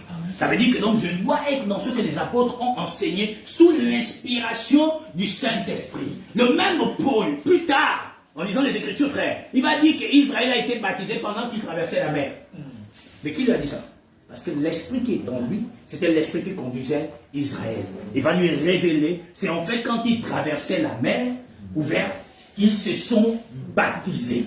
Or, on n'a vu nulle part un endroit où Israël a été trempé dans les eaux. On n'a aussi vu nulle part où les apôtres ont été trempés dans les eaux. Mais ce matin, moi je vous dis, Jésus a baptisé les 12 apôtres. Quand il les a lavés les pieds. Pourquoi? La nature nous enseigne, quand on rentre dans l'eau, qu'est-ce qui rentre en premier, frère? Or, il dit qu'ils sont beaux les pieds de ceux qui annoncent la paix. Or, dans Jean 15, 3, il dit déjà vous êtes purs à cause de la parole que je vous ai annoncée. La nature encore vous enseigne, frère. Quand il pleut, qu'est-ce qui se mouille? Les pieds se salissent, n'est-ce pas? Qu'est-ce qui se salit en fait? Pourquoi? Parce que quand la pluie, les gouttes tombent, ça salit les pieds. Avant de rentrer à la maison, tu fais quoi, frère? Tu laves les pieds. Donc les apôtres, Jésus dit à Moïse, ôte tes, car le lieu que tu te tiens est un lieu saint. Ça veut dire que Moïse n'avait pas encore été lavé des pieds. Pourquoi? Parce que Moïse n'avait pas le Saint-Esprit en lui. Parce que celui qui lave les pieds de l'homme, c'est le Saint-Esprit. Ta parole est une lampe à mes pieds, une lumière sur mon sentier. Car pour que tes pieds soient beaux, il faudrait que quelqu'un te les lave. Donc voilà pourquoi Jésus en vérité dit le plus important, c'est que les pieds soient lavés parce que la parole qu'il a arrosée a déjà lavé le corps, mais a sali les pieds. Donc toutes les fois où nous prêchons l'évangile à quelqu'un, nous les lavons les pieds pour leur préparer à embarquer sur le chemin, la vérité et la vie. C'est pas si on s'est compris ce matin. On continue. Donc, je lui dis donc tu es Pierre, et sur cette pierre je bâtirai, donc pas Pierre l'apôtre. La révéla. Oui, frère, je continue. Et que les portes du séjour des morts ne prévaudront point contre elle. Ça veut dire que donc, frère, ça veut dire que donc la mort spirituelle ne peut pas contre elle. Pourquoi? Parce que dans l'Apocalypse, il dit j'ai les clés de la mort et du séjour. Ça veut dire que donc pour que quelqu'un meure la mort, même physiquement, il faut qu'il ait donné l'ordre. Pour que tu meurs spirituellement, il faudrait qu'il t'ait livré. Or, Jésus a dit dans Matthieu 19, sauf pour cause d'infidélité. Mais quand il n'y a pas d'infidélité, pourquoi Jésus va me rejeter? Jamais. Or, l'infidélité naît de quoi?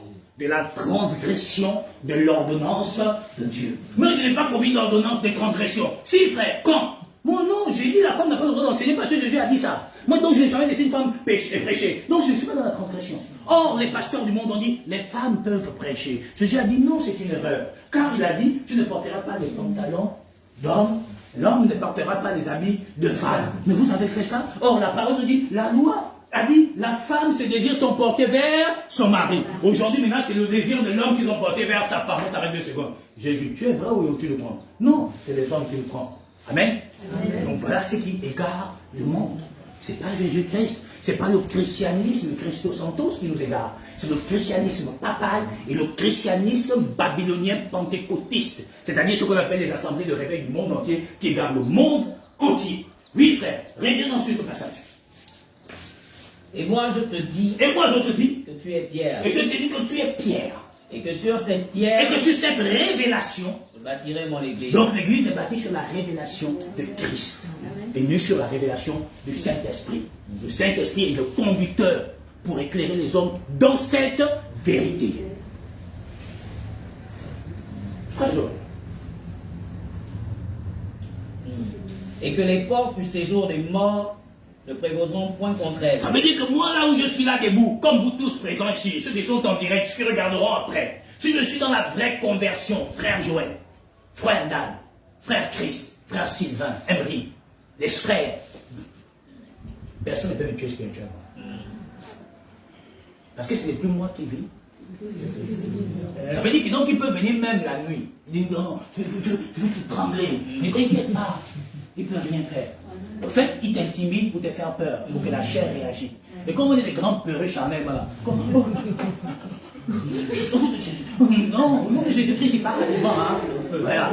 Je renvoie le feu, même mon Dieu frère. Dans Luc 9 dit, à partir de la portion 51, qui est l'esprit qui vous anime pour commander le feu? C'est écrit. Ils allaient dans une boucle, parce qu'ils se rendaient chez Jérusalem, on les a pas accueillis. Les apôtres disent, mais Seigneur, veux-tu qu'on commande le feu pour que le feu les consume? Il dit, oh, vous ne savez pas de quel esprit vous êtes animé. Donc on s'arrête 2 secondes. Mais vous invoquez le feu. De quel esprit êtes-vous animé? Dire ça, on blasphème, on est des pédégistes. Non, on est chrétiens. Le Gabon souffre de l'ignorance, comme le monde. Le Gabon est dans le malheur spirituel. Elle pleure ses enfants tous les jours parce qu'elle est égarée.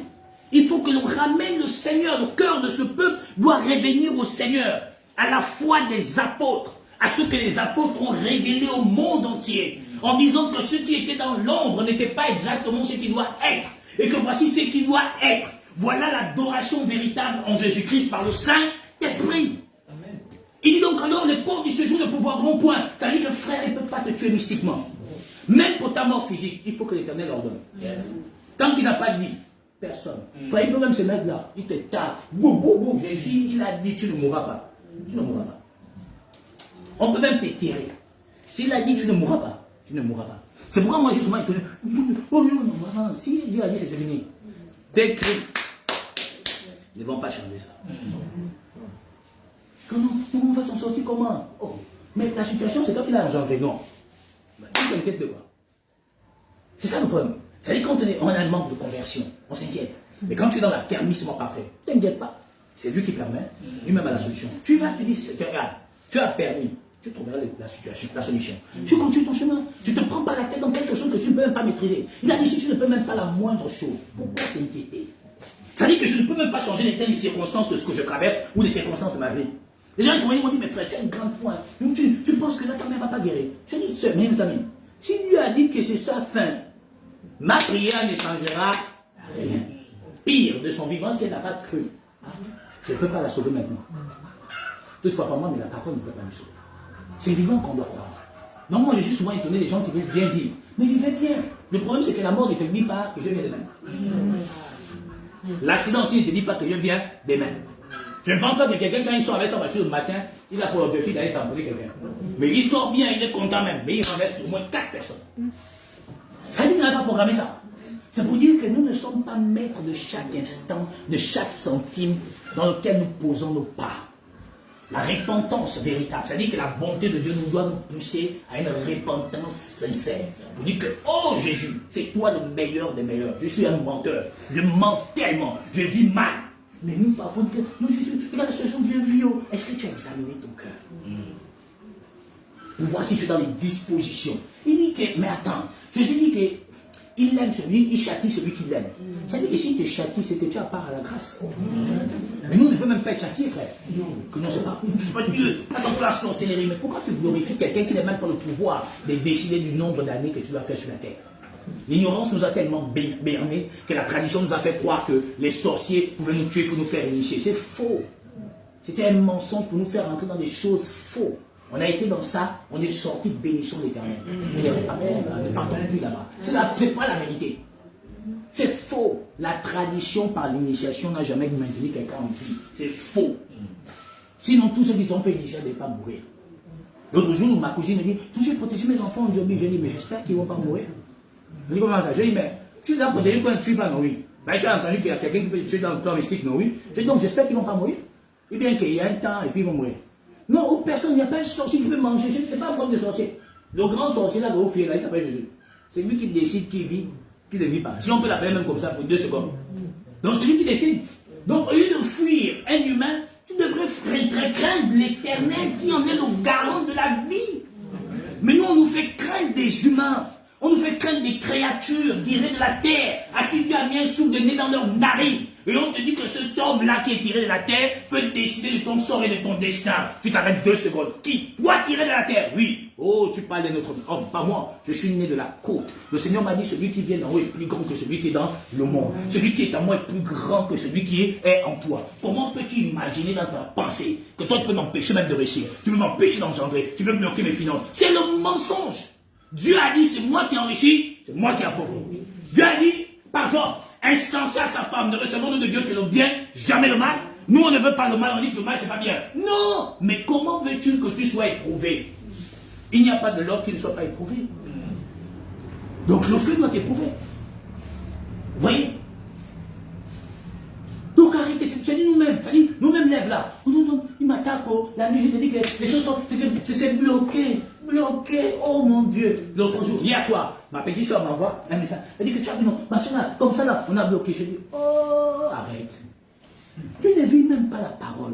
Oh, je prie, je dis que la prière, Jésus t'a dit, la prière allait sauver quelqu'un pour le salut. Oh, mais, je dis, mais quoi? Cherche Jésus, écoute la parole, c'est tout. Et tout se rétablit selon que Dieu décide. Il n'y a pas, je vais vous dire une chose ce matin, mes frères, mes soeurs, qui me regardez. Vous savez, nombreux pensent que dès que tu as écouté la parole parfaite, demain ta vie a changé. Si quelqu'un t'a dit ça, tu dis tu mens. Mon frère, ça peut même durer 10 ans. Tu es toujours pauvre. Ça peut durer 2 jours. Ça peut durer 1 jour. C'est lui qui décide. Le problème, c'est que si tu es venu pour chercher le Seigneur pour avoir le salut, tu as trouvé l'emploi. Mais si tu es venu pour chercher le Seigneur pour avoir l'argent, c'est l'évangile que je te prêche quand je ne te donne pas ça. C'est-à-dire que tu t'es trompé de chemin. Parce qu'il n'avait jamais venu te dire, au nom de Jésus, reçois les millions. Ça ne va jamais arriver. Jamais. Ce que je pourrais simplement te prêcher, c'est le salut de ton âme. Mais comme Dieu a dit, il a promis qu'il ne te laisserait pas, il ne t'abandonnerait pas. Il t'a dit que si tu médites ce livre de la loi 8 jours, il dit, trouve d'abord le royaume et la justice, le reste est, si tu es fidèle, il te récompensera parce qu'il dit qu'il n'est pas injuste pour bien l'amour que nous avons manifesté pour son nom en rendant des services au sein. Donc c'est Dieu lui-même qui va pouvoir à tes besoins. Car il a dit que celui qui s'approche de moi croit que j'existe et que je suis le rémunérateur. Donc si tu cherches donc Jésus dans cette nature parfaite, alors la gloire va t'accompagner. Mais si tu espères que moi, David, fils du roi éternel Jésus-Christ, que je vais t'imposer même que tu deviennes riche ou que tu trouves le travail, je pense que tu t'es trompé de petit chemin. Parce que ça ne va jamais arriver. Je vais t'orienter selon la parole et que Dieu dispose selon sa volonté. Parce que c'est ça qui fait qu'on mente aux gens. Par exemple, que tu vas là promettre aux gens que tu vas avoir le travail et tout ça. Les gens viennent pour chercher le travail, ils ne viennent pas chercher le salut de leur âme. Les cœurs ne sont pas circoncis, le péché n'est pas ôté dans leur cœur, ils n'ont pas point connu la repentance et la conversion, ils n'ont point le Saint-Esprit reçu en eux, et alors ils sont seulement là parce qu'ils veulent espérer quelque chose de charnel. Vous vous êtes trompé, c'est pas moi. J'ai dit quelque chose, hier ou avant-hier, j'ai dit à une dame, tu ne peux pas attendre ça de moi. Moi, je n'avais jamais te dit ça. Je ne suis pas le prophète qui vient te dire, je vois, je localise, je dis, ça n'existe pas chez moi. Tu t'es trompé. Moi, c'est pas moi. Je te dirai la vérité de la parole. Ça va te faire mal. Si tu es élu, tu vas t'asseoir. Tu n'es pas élu, tu vas partir. Moi, je ne collectionne pas des milliers de personnes.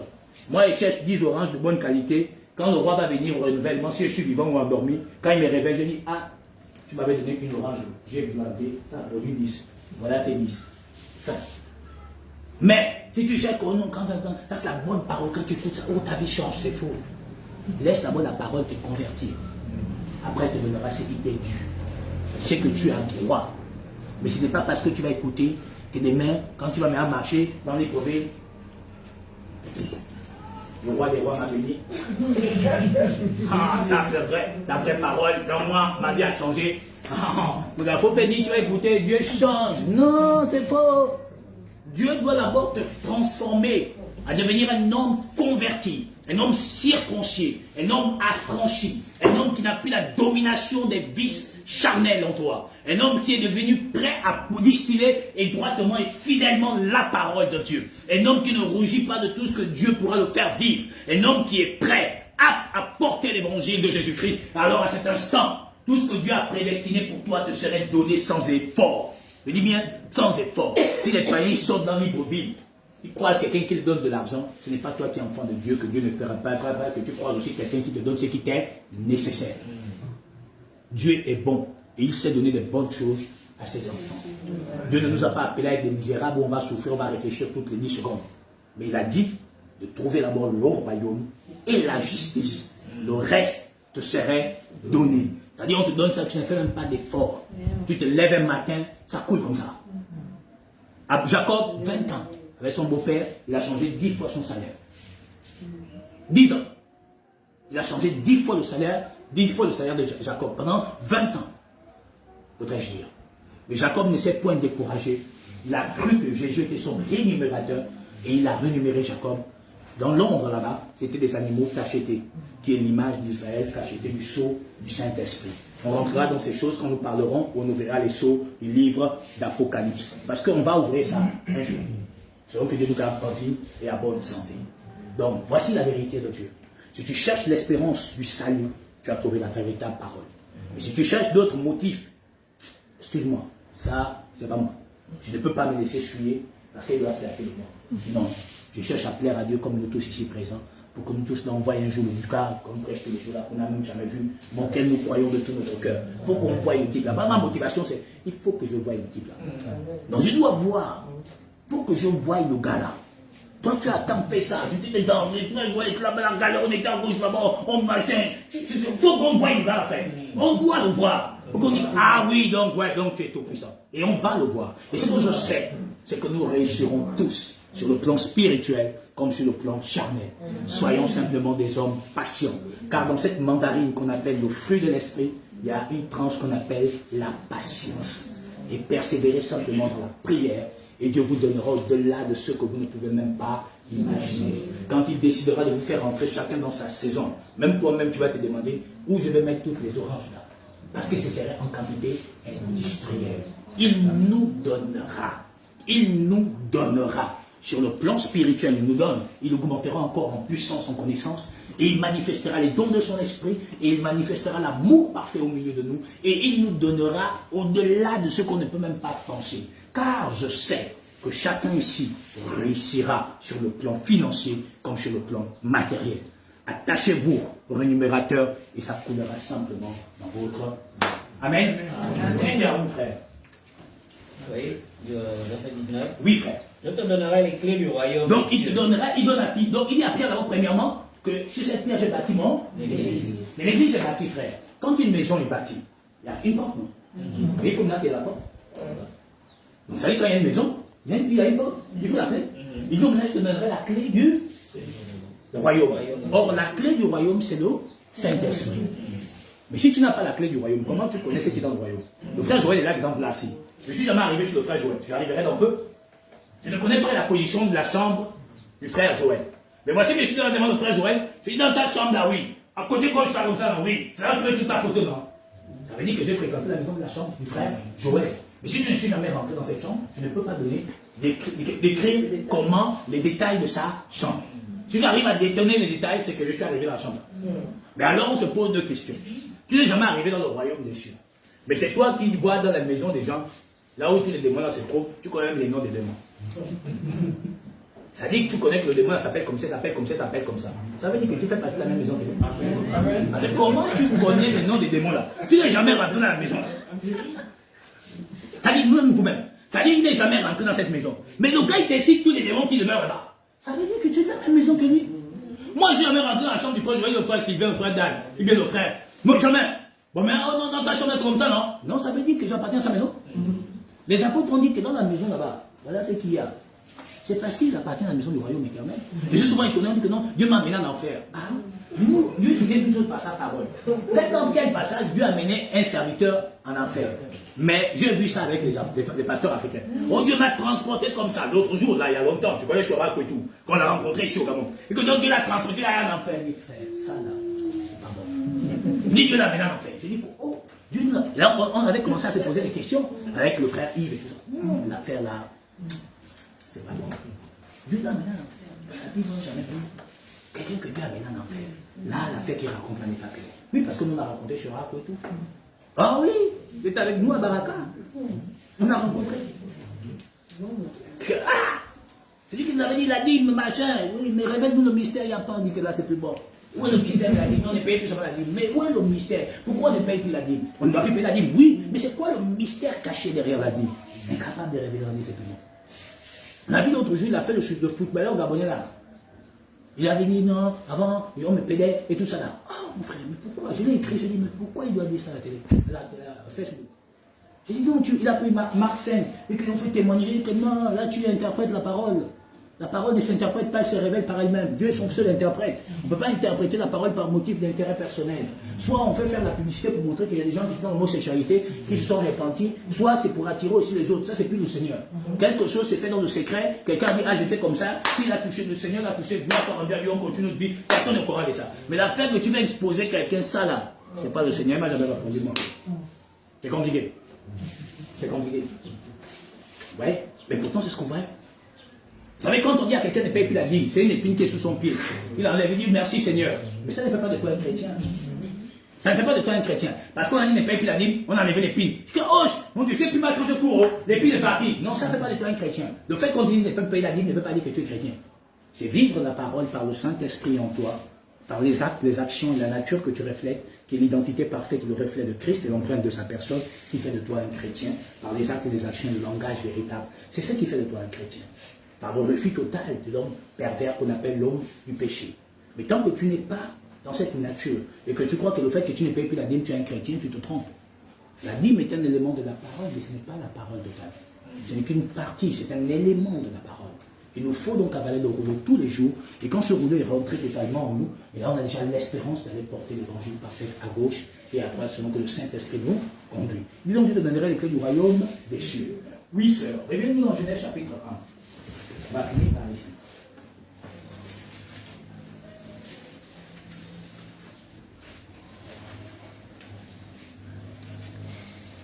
Genèse chapitre 1, à partir de la portion 2 à 3. La terre était informe et vide. Il y avait des ténèbres à la surface. Donc la terre était comment? Informe et vide. Il y avait quoi? Les ténèbres à la surface. Ça veut dire que donc le monde était dans l'obscurité. Le monde n'avait pas de lumière. Le seul reflet que le monde avait, c'était que les ténèbres. Et donc comme ils étaient dans les ténèbres, ils n'avaient pas de lumière et personne ne voyait les autres. Mais dans les ténèbres dans lesquelles le monde était plongé, il y avait un maître des ténèbres appelé Satan. Et comme lui, il est le maître des ténèbres, il maîtrise donc les ténèbres et il faisait ce qu'il voulait dans ces ténèbres. Donc le monde était dans l'obscurité. À cause de quoi? Oui, c'est là. De l'abîme, à la surface de l'abîme. À la surface de l'abîme. Et l'Esprit de Dieu se mouvait au-dessus des eaux. Donc l'Esprit de Dieu se mouvait au-dessus des eaux. J'avais expliqué, je vais revenir 2 secondes dessus. Il dit que l'Esprit de Dieu se mouvait au-dessus des eaux. Ça veut dire que l'Esprit de Dieu était au-dessus des hommes. L'eau, c'est les foules, les peuples, les langues et les nations, selon Apocalypse 17, 15. Donc l'Esprit de Dieu était au-dessus des hommes. C'est ce qu'on a vu Jésus-Christ quand il a marché sur les eaux. Il a dit, je ne fais que ce que j'ai vu mon Père faire. Où a-t-il vu son Père être au-dessus des eaux? C'est quand Genèse 1er, la portion 2 nous dit, l'Esprit de Dieu se mouvait au-dessus des eaux. Voilà pourquoi Jésus a marché sur les eaux, pour démontrer que l'Esprit de Dieu est au-dessus des hommes, donc au-dessus du monde. Ça n'a rien à voir avec un fou qui va être sur la mer de Libreville ou la plage de Akaye, qui dit que non, là je vais marcher. Non, c'est spirituel, ça ne nous concerne pas. Il ne faut pas faire des expériences qui vont te rendre fou. Voilà, c'est ce que ça veut dire, tout simplement. Et donc, l'Esprit de Dieu étant au-dessus Vois-tu? Et Pierre va lui dire, Seigneur, moi je vais te suivre aussi. Pierre va suivre un pas, deux pas, et puis il va retomber dans les eaux. Donc Pierre va répartir dans le monde. Et Jésus va dire, homme de peu de foi, pourquoi as-tu douté? En effet, encore Pierre n'avait pas le Saint-Esprit qui devait donner la vie à la foi qui était en lui. Donc c'est pourquoi il est retombé dans le monde. Donc il est réparti dans les eaux. Vous allez remarquer d'abord dit que l'Esprit de Dieu se mouvait. Mais l'Esprit de Dieu n'était pas dans les eaux. Mais était au-dessus. Oui, sœur. Dieu va dire quelque chose. Dieu vit que la lumière était bonne. Non, Dieu dit voilà. que la lumière soit et la lumière fut. Donc aussi fort longtemps que Dieu n'avait pas dit que la lumière soit et la lumière fut, alors en vérité, le monde il devait toujours rester dans les ténèbres. Toujours dans les ténèbres. Tu comprends que donc ce n'est que quand Dieu va maintenant dire que la lumière soit et la lumière fut. Or, à quel instant la lumière va être? Quand tu repars dans Luc chapitre 1. La lumière n'est toujours pas, on est donc toujours dans l'ombre des biens à venir, dans l'exacte représentation. Luc chapitre 1. On va revenir 2 secondes dessus.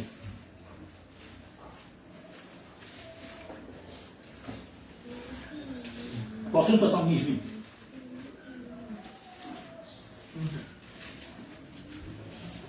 Grâce aux Portion 77. afin de donner à son peuple la connaissance du salut par le pardon de ses péchés. Donc on doit donner aux hommes donc la connaissance du salut par le pardon de ses péchés. Ce qui vient à dire que donc je ne peux pas aller dire à quelqu'un Jésus te sauve sans avoir révélé la connaissance du salut par son péché. Ça veut dire que c'est le péché qui est en toi qui a fait que Jésus vienne sur la croix, mourir, ressusciter pour te donner le salut éternel par la voie parfaite qu'il a opté et qu'il a créée pour chacun d'entre nous. Oui, sœur. Grâce aux entrailles de la miséricorde de Dieu. Donc tu comprends qu'ici, comme j'ai dit tout à l'heure, Marie ne l'a pas mis au monde. On dit les entrailles de Dieu ont engendré. C'est pourquoi donc il dit la lumière soit et la lumière fut. À quel instant la lumière a été dans le monde? Puisqu'au préalable, il dit l'Esprit de Dieu se mouvait au-dessus des eaux, mais le monde était dans l'obscurité totale des ténèbres. Mais il dit grâce aux entrailles de la miséricorde de notre Dieu. Donc les entrailles de Dieu vont faire la faveur à l'humanité, d'engendrer la lumière qui manquait au monde. En fait, le monde ne marche plus dans l'obscurité des ténèbres, mais marche dans la véracité de la lumière parfaite du Dieu éternel qui est Jésus-Christ. Mais le monde a rejeté la lumière et a préféré les ténèbres. Oui, sœur. En vertu de laquelle le soleil levant nous a visités d'en haut. Oui. Pour éclairer ceux qui sont assis dans les ténèbres et dans l'ombre de la mort. Donc il y avait un peuple assis dans les ténèbres et il y avait un peuple assis dans l'ombre de la mort. Le peuple qui était dans l'ombre de la mort, c'est le peuple d'Israël qui se trouvait au séjour des morts. Et il y avait un peuple assis dans les ténèbres, c'est les nations du monde entier. Mais donc aussi fort longtemps que la lumière n'était pas descendue, ces peuples-là devaient rester dans l'ombre de la mort, les autres devaient rester dans comment on appelle? Dans les ténèbres. Il dit maintenant que la lumière soit et la lumière fut. Quand? Dans Acte 2, le Saint-Esprit va descendre dans le monde. Donc la lumière, donc maintenant Dieu va accomplir Genèse 2, Genèse 1, la portion 2. Que la lumière soit et la lumière fut. Donc le Saint-Esprit va descendre dans le monde. C'est l'image dont je vous avais illustré l'autre fois dans Apocalypse chapitre 12. Je voudrais que ça s'essaye bien à chacun d'entre vous. Donc que vous soyez en même d'aller porter cette évidence. Apocalypse chapitre 12. À partir de la portion 1. Donc, avant que donc, le Saint-Esprit ne descende, le Fils de Dieu n'est toujours pas né. Parce que l'évangile où il y a 4 auteurs, c'est-à-dire Luc, Jacques, Marc, c'est l'ombre des biens à venir et non l'exacte représentation. Ça veut dire que ce que Jésus a fait là, c'est l'image de ce que les apôtres et l'église que nous sommes devaient vivre plus tard. Parce qu'on se comprend. Ça veut dire que donc ce qu'on voit là-bas va maintenant s'accomplir à partir de Actes au chapitre 2, quand maintenant les entrailles de Dieu vont engendrer la lumière pour éclairer les nations. Et bien si on se comprend. On se comprend, non? Voilà. Donc ce que l'on voit là-bas, c'est toujours une image, c'est l'ombre, pas l'exacte représentation. Ok? Continue. Un grand signe parut dans le ciel. Oui. Une femme enveloppée du soleil, la lune sous ses pieds. Donc il y a une femme qui est enveloppée d'un soleil. Vous voyez? Donc la femme là est enveloppée du soleil. Cette femme-là. Vois-tu? On dit que la lumière sur la lumière fut. Dans Luc 1er, on dit 70 ans, on dit grâce aux entrailles. Donc les entrailles de Dieu vont donc engendrer une lumière qui doit paître les nations, qui doit sauver les nations et qui doit amener les hommes à la justice, à la justification et à la sanctification. Maintenant, on dit un signe parut dans le ciel. Dans la vision de l'Apocalypse, Jean voit un grand signe qui paraît. Et donc, il voit un signe, une femme enveloppée du soleil. Or, ce que je voudrais vous expliquer, c'est qu'il faut savoir une chose. C'est que pour que quelqu'un naisse, il faut qu'il y ait l'union d'un homme et d'une femme. Bâchon se comprend. Or, le problème, c'est que Dieu a dit, les oiseaux du ciel ont des nids, les loups ont des tanières, le fils de l'homme n'a point d'endroit où reposer sa tête. Mais la tête de Dieu se trouve au séjour des morts. La tête, là, est là-bas. Mais Dieu a besoin d'une femme pour s'accoupler, pour mettre au monde son fils. La promesse qu'il a fait au patriarche Abraham. Et Dieu, dans sa pensée éternelle, va dire maintenant à Jacob que tu ne t'appelles plus Jacob, mais tu t'appelleras Israël. Or, Jacob est le père des 12 patriarches. Or, le Christ, la promesse que Dieu a faite au patriarche Abraham, c'est pour de Jacob d'Isaac. Ça veut dire que donc, en vérité, c'est Jacob qui porte le Christ en lui.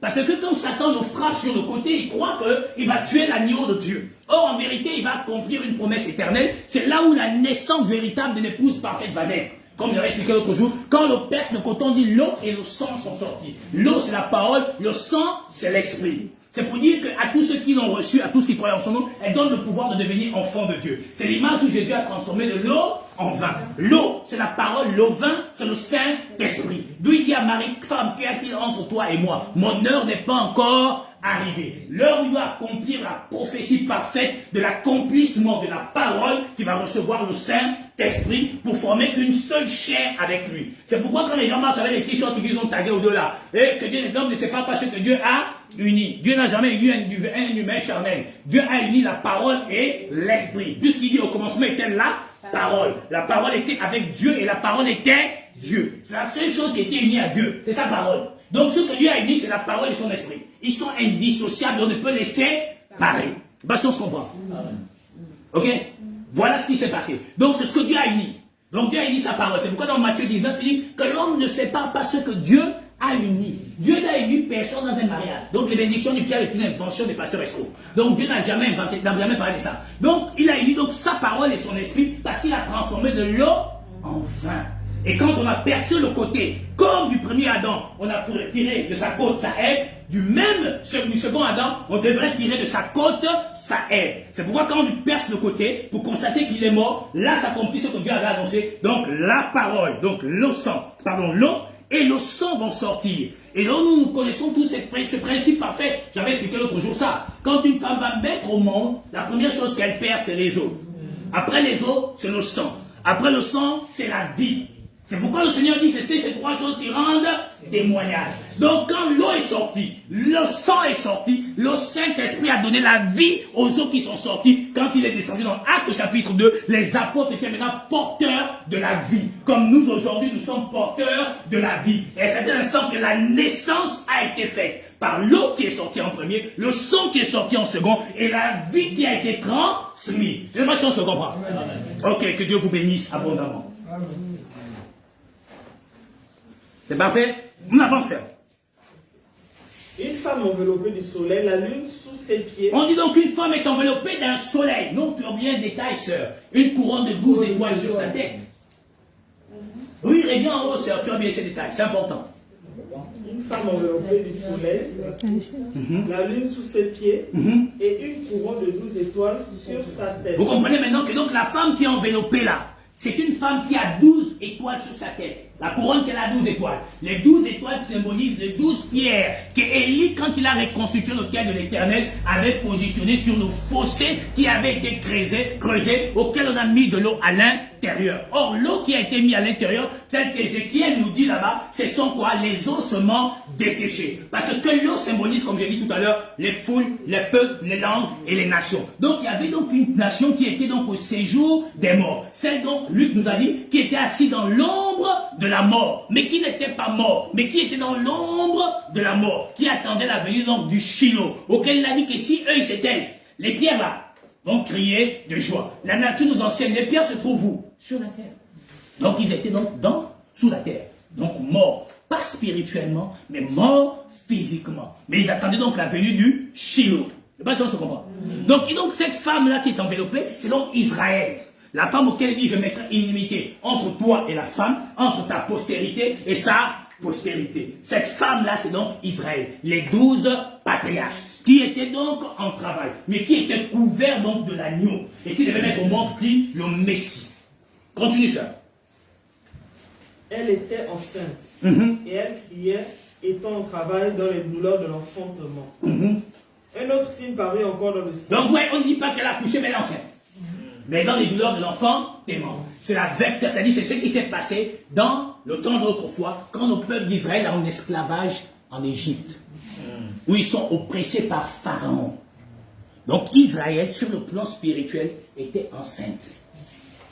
Qui? Pas ceux qui souffraient, c'est une image, mais celle qui se trouvait au ciel. Les 144 000 qui avaient déjà été ravis, comme Éphésiens 4, 8 dit, étant monté, il a amené avec lui des captifs. Parce que dans le livre de Genèse, au début de la création, on a dit Dieu a séparé les eaux d'en haut, les eaux d'avec les eaux. Il a remis les eaux d'en haut, il a appelé ça étendue, c'est-à-dire ciel. Et les autres eaux, il a rejeté. Les autres eaux qui ont été rejetées, c'est ça que la suite d'Apocalypse va nous dire. La suite nous dit quoi?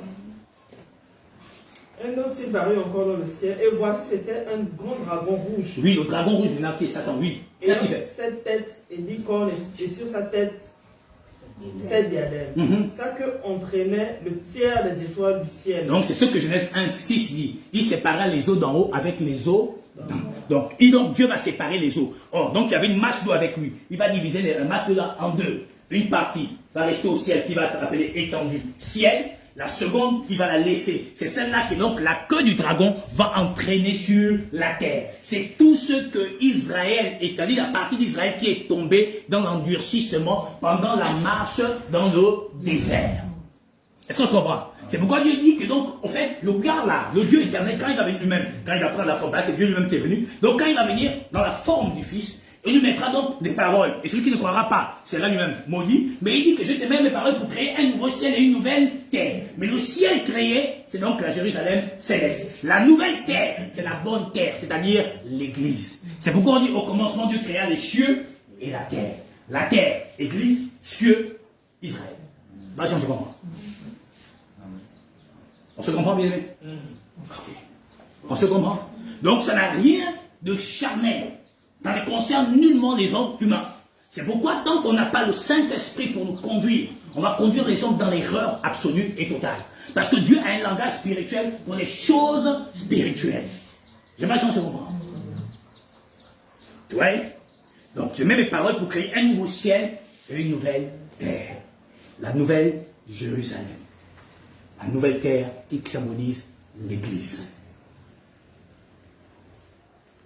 Maintenant, on dit que donc, le dragon entraîne une partie donc, des étoiles.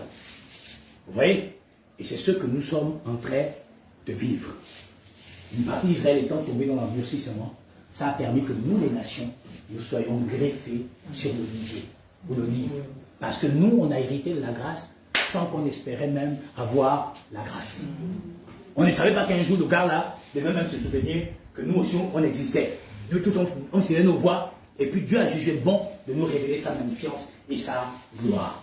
Mais quelque chose d'extraordinaire. Et je voudrais vous attirer 2 secondes. On dit, un signe parut, un grand signe parut dans le ciel. Une femme enveloppée du soleil et la lune sous ses pieds. Vous voyez que cette femme a quelque chose de particulier. Elle est d'abord enveloppée du soleil, elle a une couronne de 12 étoiles, on dit que c'était Israël. Mais il y a quelque chose, on dit que la lune est sous ses pieds. Ça veut dire que donc en vérité la lune, quand il fait noir, c'est la lune qui éclaire les gens, non? La lune ici est symbolisée par la loi qui conduisait le peuple d'Israël. Mais vous voyez que la lune là, elle est où? En dessous des pieds de la femme. Ça veut dire que donc l'Église ne peut pas être dominée par la loi. Elle est au-dessus de la loi. Parce que cette femme est porteur de l'Église puisqu'elle porte Christ qui va nous engendrer de sa côte.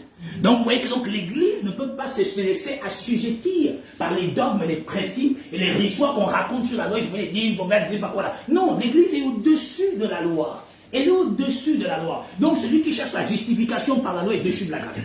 Et séparé de Christ. Donc celui qui paye les dîmes, les offrandes, tu vois quoi, toutes les histoires qu'on fait là, c'est quelqu'un qui est égaré, il ne connaît même pas qui est le Seigneur Jésus-Christ. Parce que s'il connaissait le Seigneur, il saura que la femme qui va l'engendrer là est au-dessus de la lune. La lune était ce qui éclairait le peuple d'Israël au temps de l'ombre. C'est-à-dire au temps de l'ombre. L'ombre, quand on parle de l'ombre, c'est qu'il fait noir. Ou bien, et maintenant l'ombre apparaît grâce à la lune. Parce que si on est tous dans le noir, personne ne voit l'ombre de quelqu'un. Si on dit que donc il y a l'ombre, c'est qu'il y a quelque chose qui permet que l'ombre de quelqu'un soit distinguée. Sinon, on ne peut pas voir l'ombre. Donc, qu'est-ce qui permettait qu'on voie l'ombre des gens? C'était donc la lune qui éclairait et que quand tu étais quelque part debout, on voit ton ombre. Donc, ils étaient donc dans l'ombre et la lune leur éclairait pour leur montrer la voie jusqu'à ce que le lever du jour devait paraître, afin que la lune disparaisse et que le soleil glorieux prenne possession de la nature totale en éclairant les hommes. Pas besoin de l'ombre pour qu'ils soient éclairés, mais plutôt besoin de la lumière pour leur conduire vers le salut éternel. Et pas si on s'est compris ce matin. Alors je pense que tout le monde a bien compris que le christianisme prêché aujourd'hui n'est pas le christianisme parfait, mais plutôt le christianisme inventé par des pasteurs trompeurs et les prêtres trompeurs et les traditionalistes menteurs. Je vous donne rendez-vous demain, dès 18h30 sur la page de la parole de Jésus-Christ. Je vous parlerai de comment prier. Vous allez peut-être être étonné. Parce que ça, ne serait pas Jésus, je découpe, je brise, c'est faux. C'est autre chose. Et certainement nous serions tous bénis par ce que le Seigneur va nous révéler demain. Que Dieu vous bénisse. Rendez-vous demain dès 18h30 dans la paix de notre Seigneur et Sauveur Jésus-Christ. Amen. Amen.